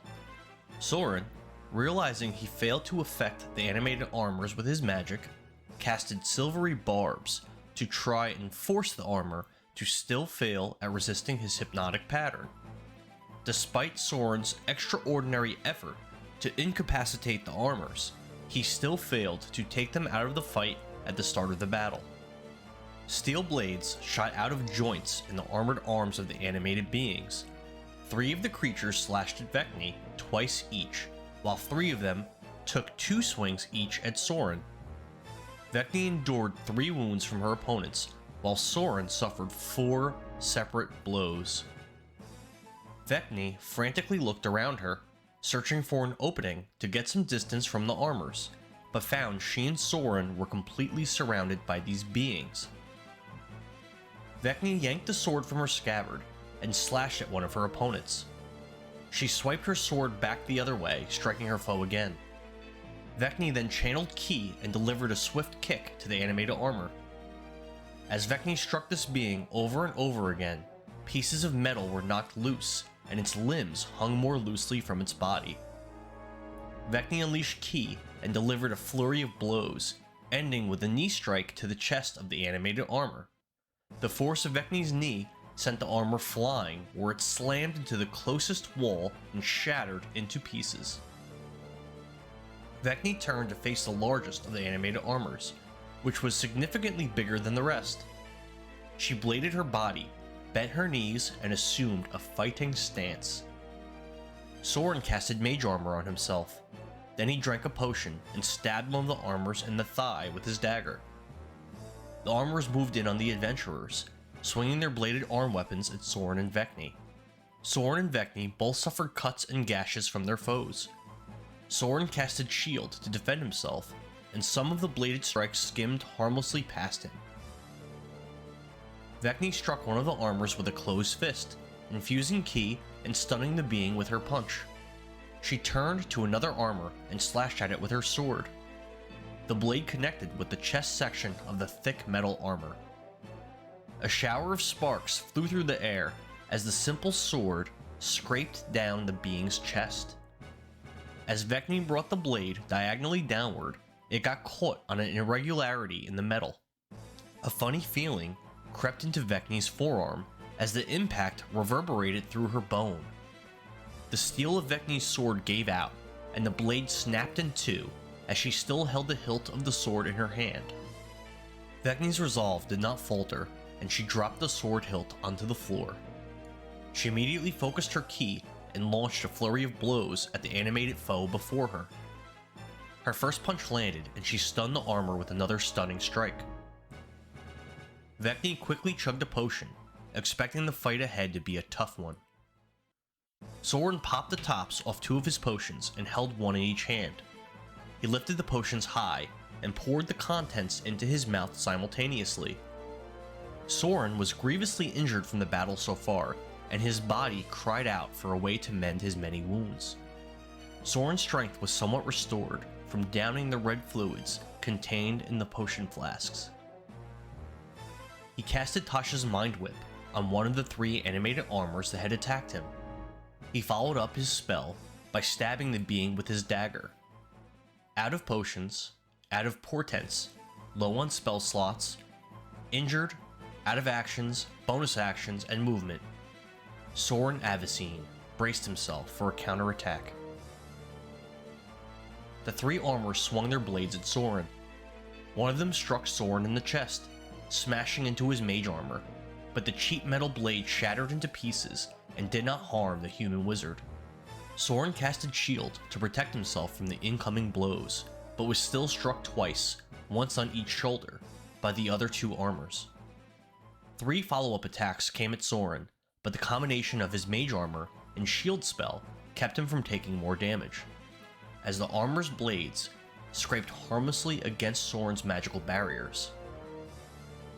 Vekni hurled Ignis at one of the armors, but one of the beings reached out with a shield and deflected the javelin. Ignis was knocked up into the air, but the lightning effect of the javelin still struck the remaining animated armors, crisping and damaging them. The larger animated armor seemed to be falling apart due to the damage it suffered in the battle. Small pieces of metal as well as screws and bolts fell to the ground around it. Vekni slid to the larger armor's side and delivered a nasty hook into its kidney area. The being ceased all movement and collapsed to the floor in a heap. Ki flowed through Vekni as she slipped behind another one of the armors and unleashed a barrage. Bop! Bop! A 1-2 strike to the being's back. The creature's limbs hung looser, and the sound of screws pinging onto the ground were heard in the room. This being looked quite injured. Vekni repositioned herself in the room and taunted one of her foes. Hey, you stupid piece of garbage. You gonna fall like your brothers? The remaining armors launched attacks at Vekni with javelins and their bladed arms. Sorin casted silvery barbs, mitigating some of the damage, but Vekni was still struck by one of the blades on her right side. Vekni delivered a whip slash to the helm of one of the armors. The helm flew up into the air, away from the rest of the armor, and the suit crumbled to the floor. Vekni turned and expended the last of her ki, delivering a barrage of punches to one of the remaining armors. Sorin circled to the back of one of the armors and stabbed it from behind with his dagger. He utilized the retractable blade of Sir Deej's bracelet on his right wrist, turned the blade inwards, and jammed it into the armor's back as well. Vekni found herself flanked between two of the armors. They attacked her with their arm blades, and she suffered 2 more blows from their pincer maneuver. Vekni spit out blood, and her breaths were shallow and labored. Not only did she suffer many blows in this fight, but she expended all of her ki and shattered her sword. In the back of her mind, Vekni was well aware the effects of Sorin's hypnotic pattern would only last for a short time longer. Sucking wind and completely exasperated, Vekni pivoted, turning her hips, and landed an uppercut onto the helm of one of the armors. The being's helm flew off into the air, and the rest of his armored body collapsed in a heap. Sorin drove his dagger into the back of one of the armored beings, piercing through it. For a brief instant, he felt an essence of some kind escape from the empty shell, and a mostly translucent white smoke escaped from it, before the being crumbled to the floor defeated. The final remaining armor slashed Vekni in the chest with his arm blade. She barely maintained consciousness, as her body was pushed near its absolute limit. Vekni lashed out at the being with her whip, slashing across its chest, causing sparks to fly into the air. She pivoted and turned her hips into a left hook, aimed at the creature's head. But the being ducked under her punch and shifted its weight to the other side. Using her momentum from the missed punch, Vekni lifted her right leg from the floor and delivered a savage critical roundhouse kick to the armor's midsection. The limbs of the final armor bursted apart and flew all about the room. With only half of the time left for Sorin's hypnotic pattern, Vekni and Sorin realized they must act quickly before Trifle and Iridact were no longer incapacitated. Vekni tied and gagged Trifle, while Sorin placed the leg shackles on Iridact. Sorin's spell ended, and the shackled Iridact looked to Sorin with hostility, clearly intent on attacking him. Vekni observed what was taking place and, while keeping her distance, threw 2 darts at Iridact, both of which connected with his center mass. Sorin used his action to disengage and took cover behind the wooden counter. Iridact attempted to move over to Vekni, but the leg shackles made it difficult for him to walk. Iridact traversed the battlefield as though he was walking over difficult terrain. He approached Vekni, but did not have enough movement left over to draw out his great axe. Vekni rolled to Iridact's back to attack him, but he turned a 180 degrees to face her. She belted him in the gut, then moved back away from him again. Sorin maneuvered to keep distance from himself and Iridact, then casted Tasha's Mind Whip on him. Iridact was able to resist the debilitating effects of the spell, but took some psychic damage from it. Iridact shook his head from side to side, attempting to shake off the mental pain inflicted by Sorin. Iridact hobbled himself behind the wooden counter and ducked down, concealing himself. Vekni positioned herself so she could see the hiding dwarf and drew out her bow. Vekni fired an arrow at Iridact, and it sunk into his gut. The crouching dwarf made a pained grunt, and a little bit of blood trickled out of his mouth down onto his beard. Vekni fired a second arrow, which pierced Iridact's right eye, killing him. Vekni entered into the back room where she believed Mickley and Greystone typically slept, while Sorin recovered his leg shackles from Iridact's corpse and searched the wooden counter. Sorin recovered a strange letter written in Draconic. Vekni observed Mickley lying on a bed in the tiny back room, manacled and chained to the wall. Vekni woke up Mickley, who stated Trifle was upset about his son being imprisoned and was worried about Vekni trying to do something. He explained Trifle used some kind of spell to put him to sleep. Vekni yelled to Sorin to lock the door to the shop, which he then did. He also closed the curtains to the window and put up the close sign at the front door. Vekni told Mickley she was going to free him and take him to Queen Inez. Mickley agreed but asked Vekni not to hurt Trifle, stating Trifle was his best friend. According to Mickley, Trifle had plans to free Mickley from his enslavement soon. While speaking with Vekni, Mickley seemed to have a mostly negative view of Clad and a mostly positive view of Vigor. He said Trifle loved the former king, but Vigor had treated the man well. Mickley asked Vekni to free him so they could embrace. He explained he wanted to hold, kiss, and touch his long-lost love. Vekni leaned down and kissed Mickley on the forehead. He leaned into the kiss and closed his eyes.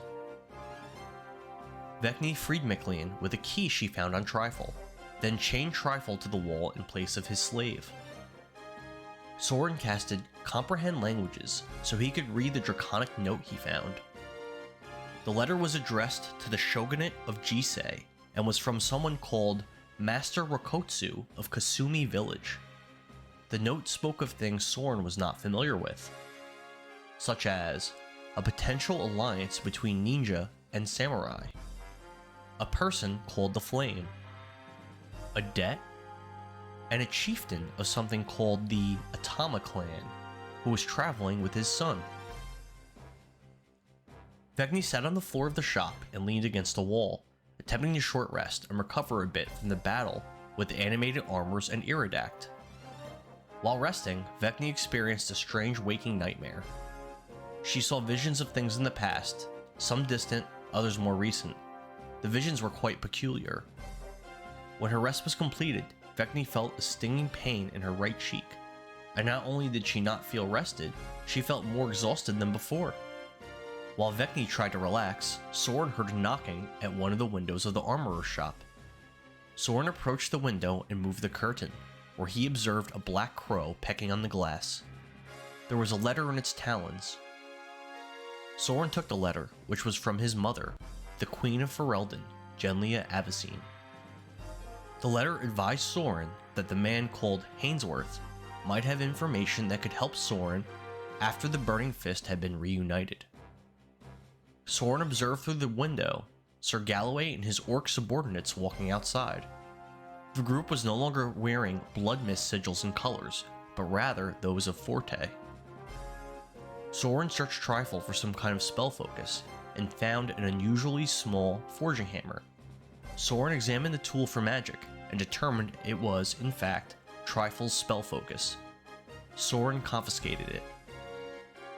Sorin cut some of Trifle's clothing, then used the material as a makeshift blindfold, which he tied around Trifle's eyes.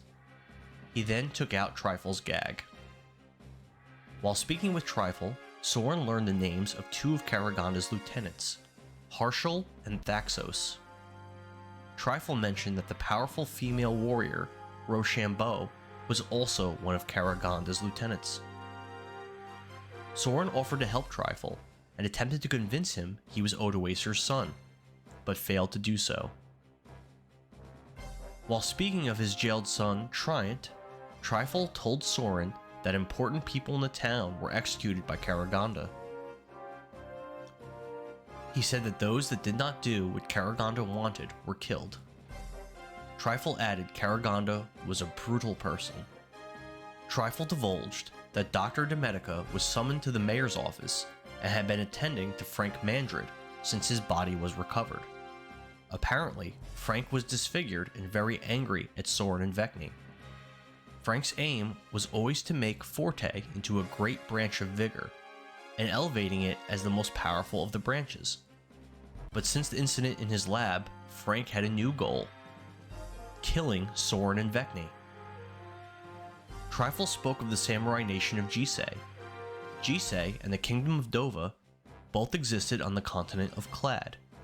Jisei and Dovah had a long-standing alliance, but with the fall of the Lorian dynasty 10 years ago, and the Vigor regime taking its place, Trifle said he was unsure of the current state of the alliance. Both Trifle and Sorin speculated about the person called the Flame. Sorin came to the conclusion that this was a nickname of some kind. A short time later, Sorin asked Mictlian for his hand, which he confusingly gave. Sorin held the man's hand and ritual casted the Identify spell. At the spell's end, Sorin confirmed what he suspected already. Mictlian was not a real person, but was rather part of Wilma's spell, casted through Vess and Kaz Karoom 10 years earlier. While Vekni rested and appeared disturbed by her nightmares, Sorin observed Wilma claw herself through his hag's eye, crawl over to Vekni, and touch the High Elf's face. Wilma then returned into the eye. This was visible to Sorin only, no one else in the room. Sorin spoke much further with Mictlian and Trifle, whilst Vekni rested and experienced the terrible waking nightmare of events in the past. Sorin told the story of the Burning Fist defeating Vlad and advised Mictlian that Kevlian still lived, currently residing in Queensgrace. Sorin explained he would keep Vekni from killing Trifle if Mictlian would sign the ally ledger and agree to join the other former members of the Burning Fist to stop a great evil. Mictlian agreed and signed the book. After Mictlian had a brief run-in with guards looking for Sorin and Vekni at the shop, Sorin gave Mictlian 500 gold to bribe any other guards who came snooping around. Mictlian warned it would be difficult to bribe guards with Karagonda in the city, but he said he would try. Sorin was able to complete his short rest.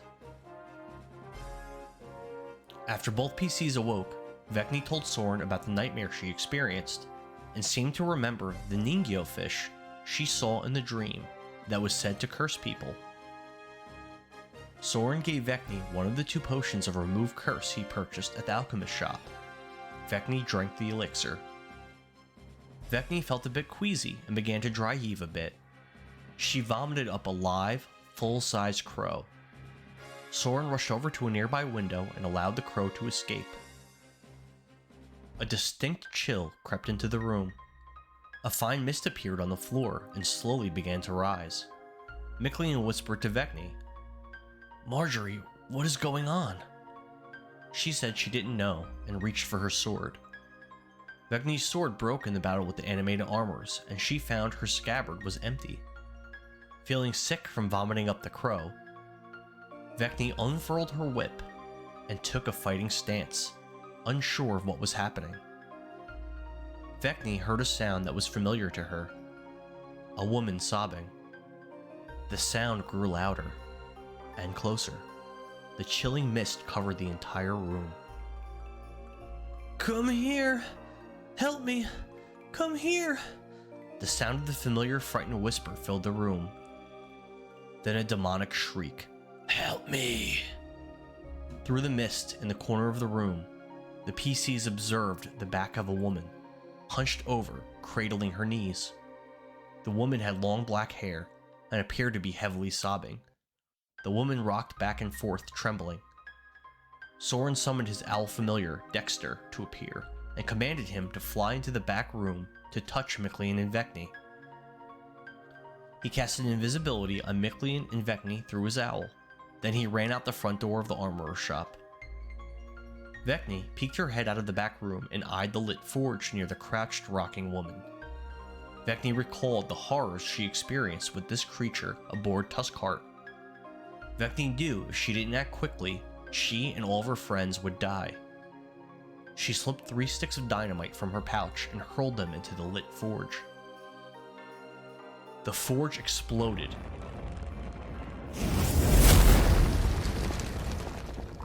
And the concussion from the blast rocked the room. The interior of the building was lit aflame, and there was now a big hole in the wall where the forge had been. The PCs heard strange, shrieking noises coming from the back room, where Dexter and Trifle were currently located. The woman crouching in the corner of the room stood, turned, and looked at the fire.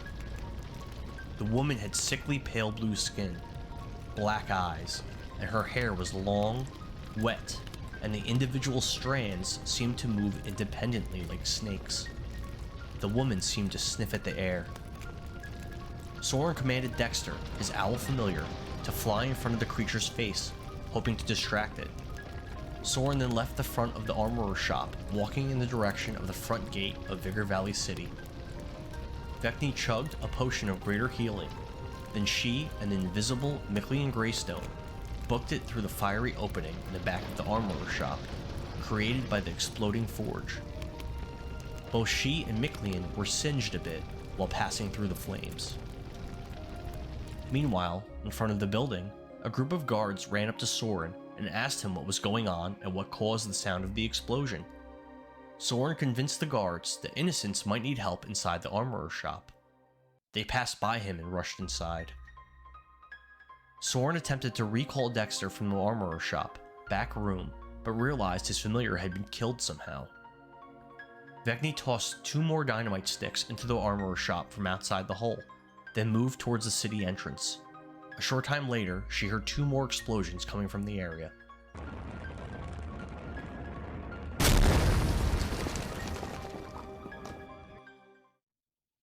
Vekni, Sorin, and Miclean met up with Sir Brost, Edgerin, One Reaper, and Doomfist at the front gate.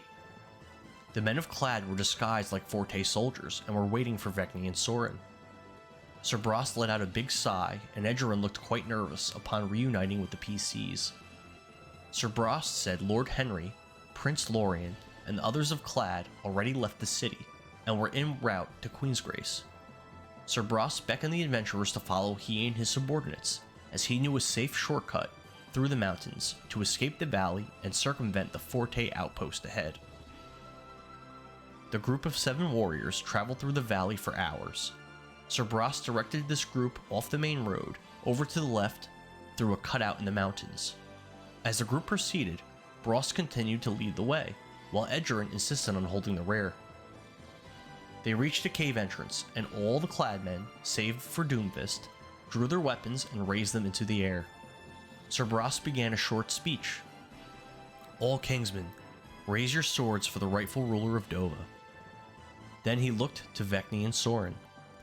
Vekni raised her whip, since her sword was destroyed in the battle against Trifle's animated armors. Sorin brought out his wand and casted dancing lights to make it glow, then raised it as well. Brost continued, "To Prince Lorien, the rightful ruler of our kingdom." Brost sighed deeply, and Edgerin looked extremely nervous, just like before. Perhaps the pair were concerned about what they would face inside the cave. After traveling through the dark, narrow cave for a time, Brost advised the adventurers they had almost reached the end. The clad knight rushed ahead and appeared to descend out of sight. Vekni had an uneasy feeling and passed the king's protector, as well as her magic javelin Ignis, over to Miclean for him to use in case their group encountered any hostile creatures in the deep dark caverns. The adventurers reached what appeared to be large stone steps leading downwards, and they followed Sir Brost's lead into a large, cavernous room. Inside this new area, the PCs observed giant, mushroom-like fungi and high ledges all around the room. Moments after Vekni, Sorin, and Miclean descended fully into the area, they heard a loud bang, which reverberated throughout the room. Vekni clutched her whip and turned to the sound, saying to Sorin and Miklian, "What was that?" Edgerin stood at the top of the steps. Vekni and her allies surmised there was an open stone door to the side of the entrance into the room when they had entered, but they did not notice it.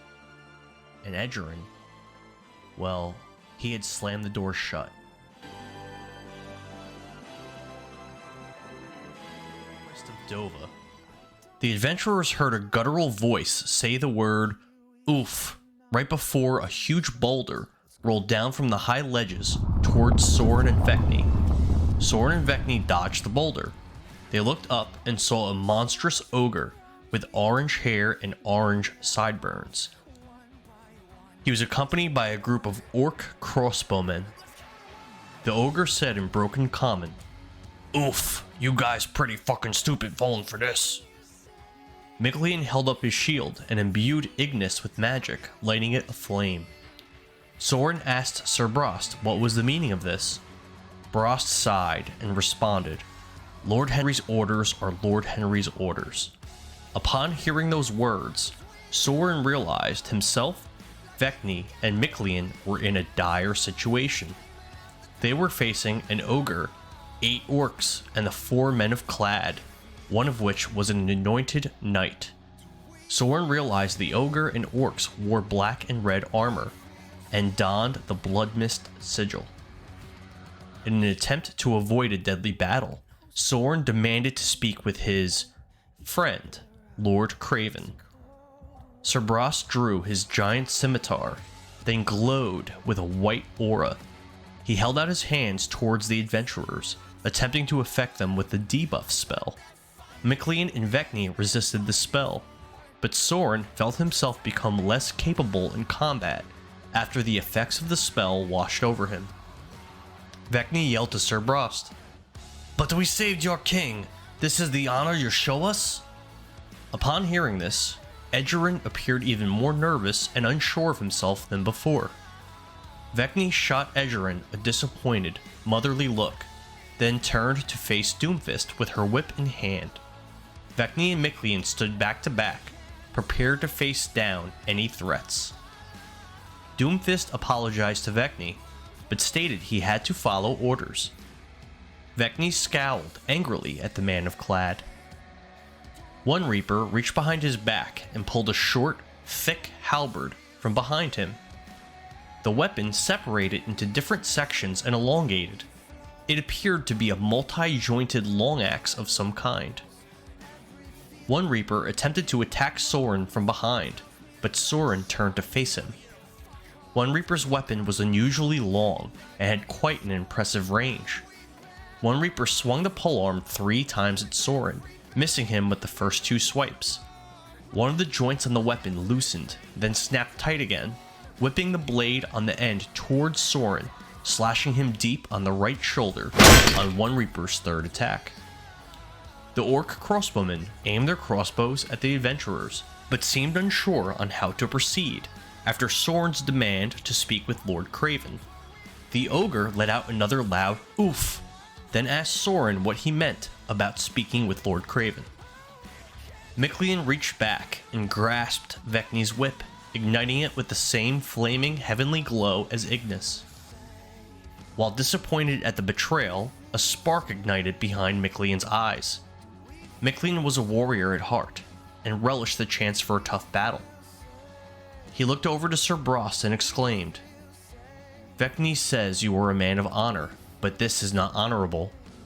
Miklian hurled Ignis, which was ignited with a fiery glowing aura, at Brost. The javelin slammed into the knight's stomach, and a burst of light emanated from the impact. Ignis was embedded into the abdomen area of Brost's plate. Moving with surprising quickness for such a big, muscular man, Miklian rushed up to Brost, grasped the javelin, and yanked it free from the knight's armor. Miklian stabbed twice into Brost's chest with Ignis, inflicting a great deal of damage. Brost seemed quite injured from Miklian's attacks. Miklian had a glint in his eye due to the thrill of combat. Sorin watched Miklian fight with amazement. He expected Burning Fist members to be strong, but he did not expect this kind of power. Sorin looked back up to the Bloodmist Ogre and once again invoked the name of the Bloodmist leader, Lord Craven. He explained this was not a trap for he and his friends, but rather a trap for Clad. He casted his Mindsliver spell on Brost. Already reeling from Mictlean's attacks, Sir Brost grasped his head in pain. The light in his eyes was forever extinguished, and the Knight of Clad fell to the cave floor, quite dead, from Sorin's psychic attack. Doomfist, Edgerin, and One Reaper looked to one another in absolute shock and horror that Sir Brost was defeated and killed. The direction this battle was turning clearly was not something Lord Henry had considered. "Fuck!" One Reaper exclaimed. Edgerin mumbled, "It wasn't supposed to happen like this." Vekni looked back and forth between Doomfist and One Reaper. She asked the two men of Clad, "Are you sure you want this fight?" Doomfist answered, "I have no choice." Vekni lashed out twice at Doomfist with her glowing whip, shaking her head in disgust at the betrayal. One of the lashes struck home, drawing blood from the man's chest. Vekni darted back towards Mictlean, standing back to back with the warrior once again. Doomfist maneuvered around to Sorin's back and attacked him with two punches. Both missed. The Clad monk channeled ki energy and unleashed a flurry of blows on the young wizard, striking him with a closed fist. Doomfist channeled additional ki into the blow, stunning Sorin. One Reaper circled behind Sorin and attacked him 3 times with his multi-joint polearm. The blade slammed into Sorin's back with each swing. The orcs fired their loaded crossbows at Mictlean. 5 of the bolts connected, piercing into the former Burning Fist member. The ogre exclaimed, "Oof!" and pushed another boulder towards Mictlean and Vekni. Both warriors were able to move out of the way as the boulder rolled harmlessly past them. Mictlean shrugged off the pain from the crossbow bolts sinking into his skin and darted to Doomfist's back. He jabbed at Doomfist with Ignis, skewering the monk through his chest and out of his mouth. Doomfist's blood sprayed through the air, squirting onto Sorin. Doomfist's heart had already stopped beating before the droplets touched the stunned young wizard. Mictlean moved towards One Reaper and jabbed at him twice with Ignis. One of the strikes landed, stabbing into the tattooed man's thigh. Mictlean, seeing Sorin was wounded and stunned, repositioned himself to guard the allied mage from attack. Watching Mictlean's prowess in battle, Vekni could not help but feel a rekindling of the extreme attraction she once had for this former human mercenary. Following up Mictlean's attack on One Reaper, Vekni sprinted towards her ally and leapfrogged over his back with a kick at One Reaper's face. The tattooed warrior of Clad ducked under the kick, and the momentum carried Vekni past him. Now behind the man, Vekni pivoted on her left foot and spun 180 degrees towards him. She belted One Reaper in the back with a 2-punch combination. Vekni looked over to the seemingly frozen in fear Edgerin and warned him not to join the fight. One Reaper spun his multi-joint polearm over his head with impressive speed. The sound of the weapon whirring through the air was loud and distinct. While spinning the polearm, he reached out and attacked both Mictlean and Vekni near simultaneously with the blade of the weapon. One Reaper spun and spun the polearm through the air, striking out at Vekni and Mictlean 3 separate times each, but the warriors reacted quickly, dodging each blow. 2 of the orc crossbowmen set their sights on Sorin Avicine. A crossbow bolt pierced his left shoulder. Sorin, completely exhausted, out of magic, and suffering from multiple injuries, collapsed to the cave floor, unconscious. The other orc crossbowmen aimed their bolts at Mictlean. 2 of the projectiles sunk into the mighty warrior's right side and chest. One of the orcs slipped off the ledge he stood upon and fell 45 feet prone to the cave floor, dead with a broken neck. Mictlean's breathing was heavy, and he appeared wounded from the many crossbow bolts that had stricken him. The ogre shoved another boulder down the ledges towards Mictlean, but Mictlean was able to dodge it and avoided taking damage.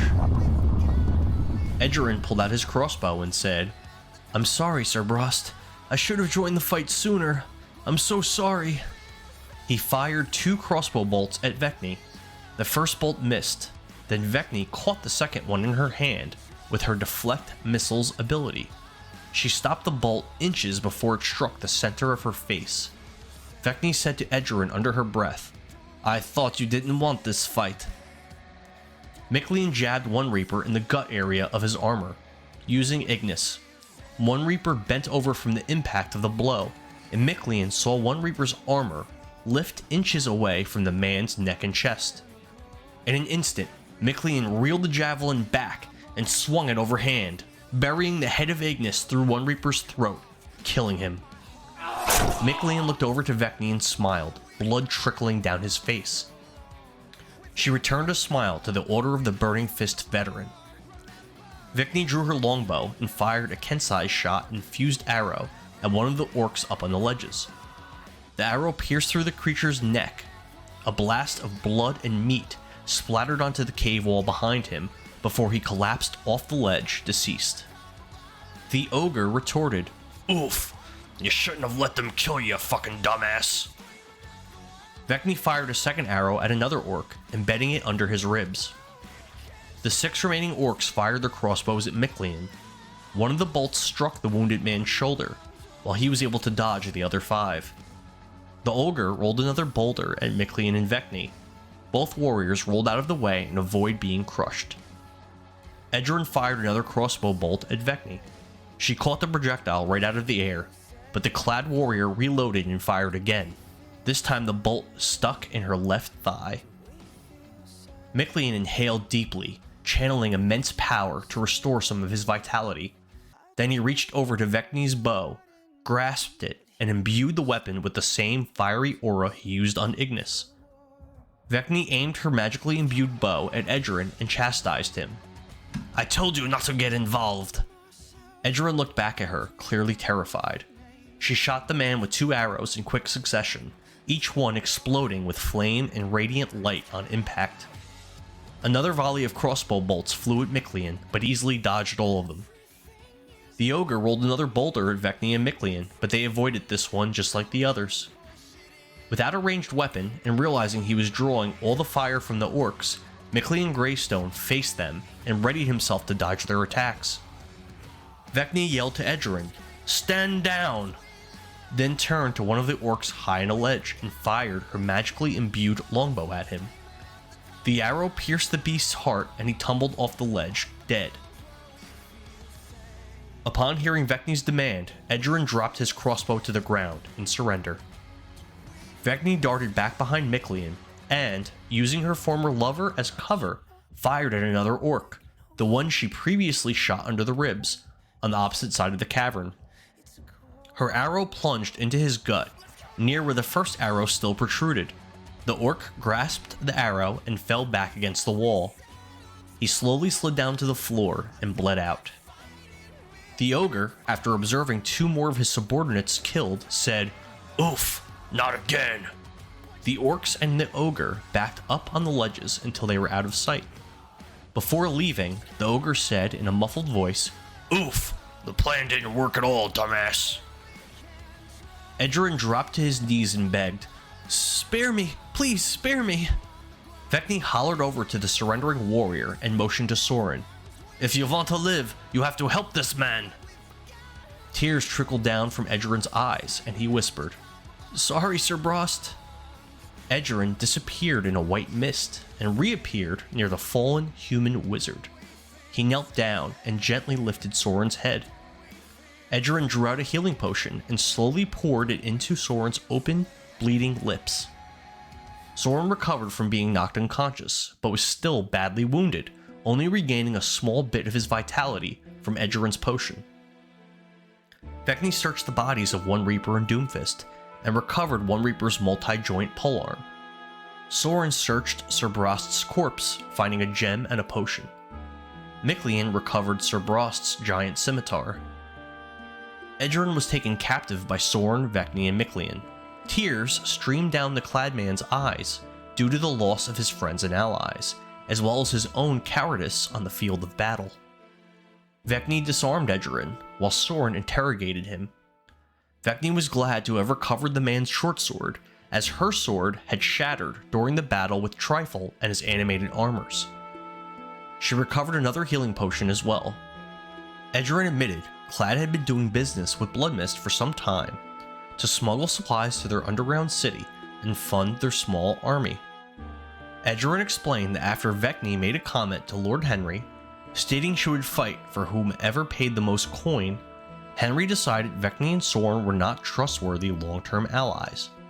Lord Henry ordered Sir Brost, Doomfist, One Reaper, and Edgerin to lead Vekni and Sorin into the Bloodmist ambush. Brost planned to take back the gold he paid Vekni and Sorin for the bounties, then turn their corpses over to Bloodmist to cash in to FORTE for the bounties on their heads. While speaking with Edgerin, Vekni and Sorin asked him about the cave. He said he was unfamiliar with the area and stated he had never been here before. Sorin and Vekni scanned the room and noticed a handle sticking out of a part of the cave wall. Vekni and Sorin discussed what to do pertaining to Clad going forward. They considered presenting the heads of the Clad men to Queen Inez and attempting to push for Prince Lorien and Lord Henry's executions. Sorin reminded Vekni this was Lord Henry's doing, and Prince Lorien might not have been aware of the scheme. Sorin asked Mictlean to pull on the handle he saw on the cave wall. Mictlean pulled the handle and removed part of the wall, revealing a dark passage. Sorin was extremely apprehensive about exploring the pitch-black path, considering he was out of magic and badly hurt, and Vekni had no key remaining and suffered from exhaustion. Vekni believed it was too dangerous to head back towards the FORTE-held city, nor stay in the cavern where Bloodmist might return to attack them again. After some discussion, the adventurers decided to go with Vekni's plan and explore the passageway. Vekni pushed Edgerin to the front, imploring him to lead the way down the dark path. Edgerin, Mictlean, Vekni, and Sorin traveled down the path and arrived at an opening. They entered a small room that appeared to be some kind of an abandoned hideout. The room was dusty, with pottery, debris, and random trinkets strewn about. In the center of the room was a pedestal, with an urn on top of it. Blue glyphs were embedded in the ground surrounding the pedestal and urn. The urn had a distinct stopper on it that looked like it could be removed. The urn was painted blue and gold, with art of a strange, golden, cat-like face wearing an Egyptian-like headdress. The urn had words written on it in a language unknown to Sorin, in 2 separate sections. Sorin ritual casted Identify on the glyphs, then on the urn itself. Sorin identified the glyphs were magical, and a part of a spell with a celestial origin. Sorin determined the urn and glyphs together were part of a celestial sealing spell. Sorin ritual casted Comprehend Languages to read the writing on the urn. He determined the written language was celestial. In one section of writing was the number 33 written out. The other section contained the words, Shadow Knight of Blank. Unsure of what to make of the urn, pedestal, and glyphs, Sorin ritual casted Alarm, preparing the area for himself, Vekni, and Mictlean to rest. Vekni had already begun to rest while Sorin began his examinations of the urn and surrounding area. Once his preparations were complete, Sorin rested as well. When Vekni awoke, Mictlean rested, while she took watch over Edgerin. Edgerin looked mournful and defeated. He spoke of how he failed Lord Henry and Sir Brost. Edgerin said he always looked up to Sir Brost and wanted to be like him. He blamed himself for Brost's death, for not helping earlier in the battle with the adventurers. Vekni explained she and Sorin must now kill Lord Henry. Edgerin did his best to defend the Lord of Clad, stating Henry was the tactical mind of Clad and the best chance for Prince Lorien to ascend the throne. He continued to say Henry could not have known someone as strong as Mictlean would be traveling with Vekni and Sorin, and he considered Vekni a liability to Prince Lorien's ascension, due to her statements and motivations. Henry did not think leaving Vekni alive would be wise, with her knowledge of Clad and the prince. Edgerin added Lord Henry quite liked Sorin, but his death would have been collateral damage in the war for Dovah's throne. Vekni suggested Egerin should arrange for Sir Brost's body to be recovered and brought to the mages of Queensgrace to be potentially resurrected. Egerin admitted all those in on Lord Henry's plan opposed it, especially Doomfist. He added Prince Lorien was not even aware Henry plotted to murder Vekni and Sorin. Vekni suggested she should present the prince with Sir Brost's head to convey the dishonor of Lord Henry. Egerin was displeased at this, stating Brost had been Prince Lorien's protector since the late king was executed at the start of Vigor's conquest. He did not think terrorizing the prince with the decapitated head of his protector was a good idea. Vekni reflected a bit on Egerin's words, realizing she liked Sir Brost and he was just doing his duty. After their conversation, Vekni permitted Egerin to rest while she kept watch. Sorin awoke, feeling more powerful than before, after the many recent, difficult battles. Sorin spent some time preparing his spells for the day, and copying spells into his main spellbook from the Abyssal spellbook he acquired from a tiefling assassin in the Vigor Valley sewers. Sorin ritual casted Identify on the King's Protector, the shield he and Vekni received from Brost, as well as the potion and gem he found on Sir Brost's body. The gem was an air elemental gem, the potion was a potion of fire breathing, and the shield was a magical shield granting 3 AC, which Mictlean kept to wield in battle. Sorin attempted to lift the urn off the pedestal in the room, but found he was unable to. Sorin examined the art on the urn, the golden cat-like face wearing an Egyptian-like headdress, and surmised that this was Temagorgos. Temagorgos was the god Doomfist prayed to, a divine god that protected the mortal realm from devils and demons. Sorin considered opening the urn, but after conferring with Vekni and Egerin, he decided to leave it be. Sorin concluded the urn was good and godly in nature, but that it might contain a sealed evil within. Vekni warned Sorin about the number 33, and of the ominous warnings she had witnessed concerning that number during her adventures. Before leaving the cave, Sorin wrote detailed notes on the location of the cave and the urn, just in case he decided to return one day. While walking back towards the cave entrance, Sorin and Vekni discussed where to go next. They had pressing business in Epona's bog, but now, knowing Henry wanted them both dead, it might be worth following Henry and Clad to Queensgrace. Sorin was concerned about Honesty's next destination as well, as a gnomish bard nearly got both adventurers killed in Vigor Valley City with his musical snitching. Sorin, Vekni, Mictlean, and Egerin left the cave and returned to the valley, heading further away from Vigor Valley City. The party approached the FORTE outpost they encountered previously near the entrance of the valley. They observed the barricades were smashed and there were deceased FORTE soldiers everywhere. Amongst the dead was a single dead man of Slay. The man was Phoenix, the blonde human warrior Vekni and Sorin met in Lorgan's Tavern, the one that had the glowing sword. Vekni surmised Phoenix died fighting his way through the barricades with his Slay comrades. Vekni searched the man's body, but found someone had already taken his glowing sword. Still, Vekni recovered some kind of special quiver on Phoenix's corpse. Vekni, Sorin, Mictlean, and Egerin left the valley.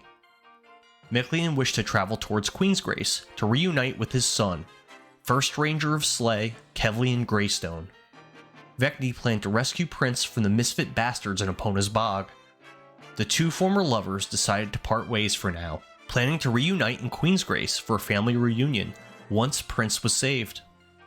Vekni advised Mictlean to avoid Clad until she returned. Egerin continued to pout over Sir Brost's death. Vekni suggested he follow Mictlean and take him on as a new mentor. She explained Mictlean would teach him to be strong. Egerin was reluctant to swear his sword and service to Mictlean, still holding allegiance to Clad. Sorin casted suggestion, and Egerin agreed to follow the powerful former Burning Fist member. Before the two groups departed, Sorin learned Kevlian Greystone was a son of both Vekni and Miklian. Vekni instructed Miklian to speak with Bumedon and Queensgrace about getting set up with a room. She handed Miklian 50 gold and Sorin gave him another 500. Vekni and Miklian shared a moment, kissing deeply, then saying their goodbyes and parting ways. Sorin and Vekni began to travel towards Epona's Bog.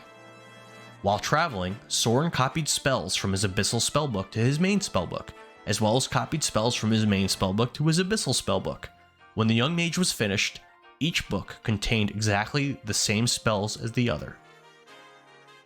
Sorin and Vekni traveled for the full day, then made camp. During the second watch, which was Sorin's, he began to hear a whistling, melancholy, instrumental sound far in the distance in the direction they were traveling. Sorin heard a familiar distant laugh as well, and surmised Honesty was up ahead. The adventurers continued their journey the following morning. They observed a fancy-looking wagon in the distance. Sorin summoned Dexter, his owl familiar, and scouted the wagon and surrounding area. Through his familiar, Sorin was able to determine the gnomish bard, Honesty, was inside the wagon. Sorin believed there was something amiss with the situation, and suspected some type of trap. Vekni and Sorin both felt they should kill Honesty as reprisal for his snitching them out in Vigor Valley City. Sorin casted invisibility on himself and Vekni, then both adventurers began to approach Honesty's wagon. As they got closer to his position, the party heard him start to play music. Vekni drew her bow and notched an arrow. Vekni and Sorin began to encircle the wagon, preparing to strike and kill the gnome inside. Honesty emerged from the wagon holding his lute. Honesty waved to Sorin and Vekni, clearly seeing them through their invisibility. Sorin dropped the spell, and Vekni raised her bow, drawing back on the notched arrow. Vekni accosted the gnome for ratting she and Sorin out to FORTE. Honesty appeared fearful and proclaimed he was just a fan of the party and thought they were doing a good job. Sorin reminded Honesty that he had known him since he was a boy, then asked what exactly he was a fan of. Honesty explained he was a fan of Sorin, Vekni, Vesiesh, Roland, Prince, Blyken, and Stripe. He added he was especially a fan of the Warlocks, as he thought they were really cool. Note, at this time in history, no known Warlocks existed in Cortania due to an event in the distant past. Honesty went on to say he was a simple bard and wished to get famous one day. He believed following the group around would inspire him to write lots of great new songs. Is that all you're looking for, Sorin asked? Just to be famous one day? Honesty asked again about the Warlocks, Blyken and Roland. He asked where they were, stating he had been waiting for the two Warlocks and their patrons to grow really strong, nice and strong. Vekni did not like Honesty's line of questions and bellowed at him, "That is none of your concern." Honesty continued on, saying it had been a long time since Warlocks flourished in these lands, and he was really excited. Vekni asked Honesty how he knew what they were doing even when he wasn't present. He answered he had been watching them the whole time. "How?" Vekni asked. "With my eyes," Honesty responded. Sorin did not believe Honesty's explanations. He pulled out his wand and pointed it at Honesty. The wand began to glow, and Honesty's eyes widened in fear. Honesty begged for his life, and offered to tell the two adventurers anything they wanted to hear. Sorin casted Dispel Magic on Honesty, and used his portent to warp space and time, causing his spell to be particularly powerful. Honesty's face began to contort, his skin turned gray, his eyes turned black, and his eye sockets appeared to become empty. His skin flaked away, some of which floated into the air, turning into a dust cloud. Honesty's body completely came apart. The gnomish bard collapsed in a heap of clothing and dust. Sorin held some of the gray dust in his hand, and casted Identify on it. Sorin learned the dust was created by a powerful spell, capable of making corporeal beings. Vekni and Sorin speculated about Honesty and the magic that created him. Perhaps Honesty himself was the originator of the spell, or perhaps it was another being that created Honesty altogether. Vekni and Sorin continued their journey. After 7 days of travel, they arrived at the entrance to Epona's bog. Inside, they noticed they were in a stinky swamp. Soft, spongy ground consisting mainly of partially decayed plant matter covered the ground. The bog was foul-smelling and dark. Little bits of light shed through the tree branches above. The area was very wet and humid, and much of the ground was heavily saturated in water. Sorin commanded Dexter to scout the area. Flying far away in the distance, heading away from the location of the party, Dexter observed an Aarakocra. Dexter continued to search the bog for threats, and saw all sorts of nasty creatures in danger. Crocodiles, giant toads, giant snakes, a mammoth, FORTE soldiers, bullywugs, and troglodytes. Sorin hoped to find Gragas Stormbringer and Lady Epona traversing the bog, but did not locate them with Dexter. Gragas and Epona left Vigor Valley City days before Sorin and Vekni, so Sorin wasn't expecting to catch up with them so easily. As Sorin and Vekni began their trek into the swamp, Sorin revealed to Vekni he was Lord Odoacer's son.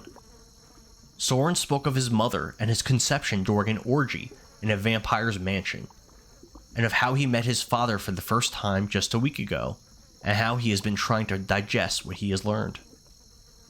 Vekni spoke of her son, Kevlian.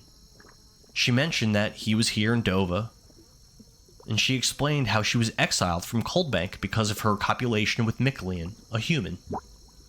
She also spoke of how she felt a strange connection to Roland, who was also a half-elf like Kevlian, during her voyage to Dovah. Sorin revealed to Vekni that Vesiesh's father was the Slay Master of War, Dakarth, a drow. Sorin and Vekni discussed how all they had at the moment was one another, and they seemed to have grown closer after the recent trials and tribulations they endured. The party continued into the bog, and through a clearing in the trees they observed a FORTE banner. A group of FORTE soldiers had their backs to Sorin and Vekni. They appeared to have a group of prisoners. Harshal, a loud man of FORTE with an uneducated drawl, proclaimed the prisoners were guilty of treason and conspiring with usurpers.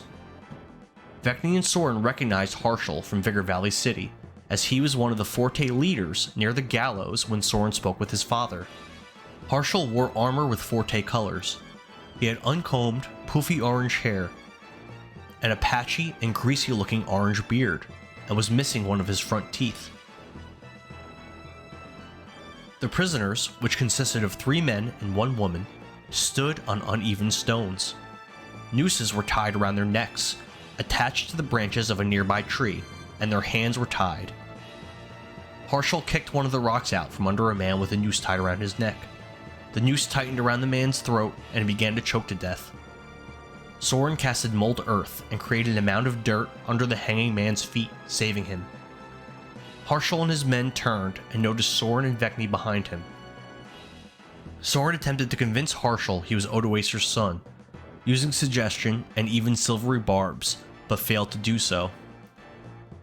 Vekni asked Harshal about the prisoners and quickly determined they were innocent common folk being accused of imaginary treasons. After successfully deceiving Harshal about her identity, she claimed her name was Vest Greystone, Vekni bribed Harshal with 8 bottles of liquor and 200 of Sorin's gold pieces to free their prisoners. Harshal and his men departed the area, but as he left, Harshal asked Vekni a favor. He explained he was one of Karaganda's 3 lieutenants, along with Thaxos and Rochambeau. Harshal continued, saying Thaxos was elsewhere in the bog. He asked the High Elf pirate to advise Thaxos he and his men left Epona's bog and were en route back to Vigor Valley City. Sorin asked Harshal to pass a message to Karaganda the next time he encountered him. Sorin asked he tell Karaganda that he, Sorin Avicine, intended to take over and lead FORTE. Harshal was confused at this request, but agreed to pass the message. Vekni cut down and freed all 4 peasant prisoners: Gurdrin, Briston, Christo, and Mary Kate. Gurdrin, one of the men, thanked Vekni and explained he and his companions were fleeing their homes on the plains to find refuge from the war. Vekni invited the group to join she and Sorin. Gurdrin said he heard that through Epona's bog there was a safe, hidden settlement called the Dog House, as well as a lizard man village called a fry. The man added he would be fine going to either place. While walking through the bog, Mary Kate cried and confided in Vekni she was victimized by the FORTE soldiers. Vekni became quite angry upon learning this. Vekni shamed Christo, Mary Kate's husband, for not defending her from the evil soldiers. Christo explained he had heard the men of FORTE killed wantonly, and he believed allowing them to take his wife would save their lives. But after they were finished, the soldiers were going to kill Christo's group regardless. Vekni gave Christo a bit of combat training on the fly, so he could better protect Mary Kate in the future. Christo started out the training as a weak coward, but scored a nice sword slash on Vekni's left shoulder before she knocked him unconscious. Briston and Jurgen picked Christo up and carried the snoozing man as their group continued through the bog. Sorin scouted further with Dexter. Dexter observed frogmen, giant crocodiles, giant snakes, a humid area filled with clouds of buzzing insects, and a group of frustrated peasants attempting to dislodge their wagon from being stuck in mud. Sorin used mold earth to avoid some of the dangerous obstacles in the bog. He circumvented his way over some impassable sections of rock with solid dirt. Sorin and Vekni climbed the rocks and created their own direct route to the struggling peasants. Sorin and Vekni climbed down and saw the busy peasants were distracted and did not notice them. A bit further away, the adventurers observed two teenage girls pointing down to the other side of a rocky hill they were standing on. The two girls beckoned to Sorin and Vekni. The party first approached the struggling peasants. Vekni used shape water to extract the moisture from the mud under the wagon tires. Sorin used mold earth to level out the dried mud under the tires. The wagon was successfully freed from being stuck in mud. The peasants thanked the adventurers for the assistance. As a reward, an older male in the group gave Vekni a half-full jug of ale, which she immediately chugged and emptied. Next, Vekni approached the two teenage girls on the rocky hill and asked what they were looking for. Vekni and Sorin recognized the girls as Fivelina and Latius, the two girls of Blood Mist that were at the grand feast in Queensgrace. The girls were suitors of Roland and presented him with a black box containing the finger of Lord Camembert's missing nephew, Tucker. The girls later tried to blackmail Roland into assisting their leader, Lord Craven. Latius explained she was with a larger group, and they spotted treasure chests at the bottom of the rocky hill. She added her companions fell down the hill trying to get to the chests. Latius asked Sorin and Vekni to go down and help the rest of her group. Vekni approached the ledge and attempted to grab Latius to throw her down the hill. There was a glint in Latius's eye. She began to grow, and her muscles bulged out of her clothes, tearing them. Her skin turned blue, and she transformed into one of the large blue beasts Vekni faced at the Blood Mist camp with Roland and Vess. A moment later, Fivelina transformed as well. Sorin casted Hypnotic Pattern on both creatures, then immediately used both of his portents for the day, warping space and time, forcing Fivelina and Latius to succumb to his spell and become incapacitated.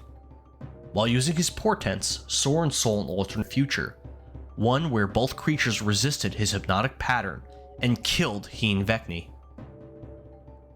Vekni was also in the area of effect for the hypnotic pattern, but she resisted the effects of the spell.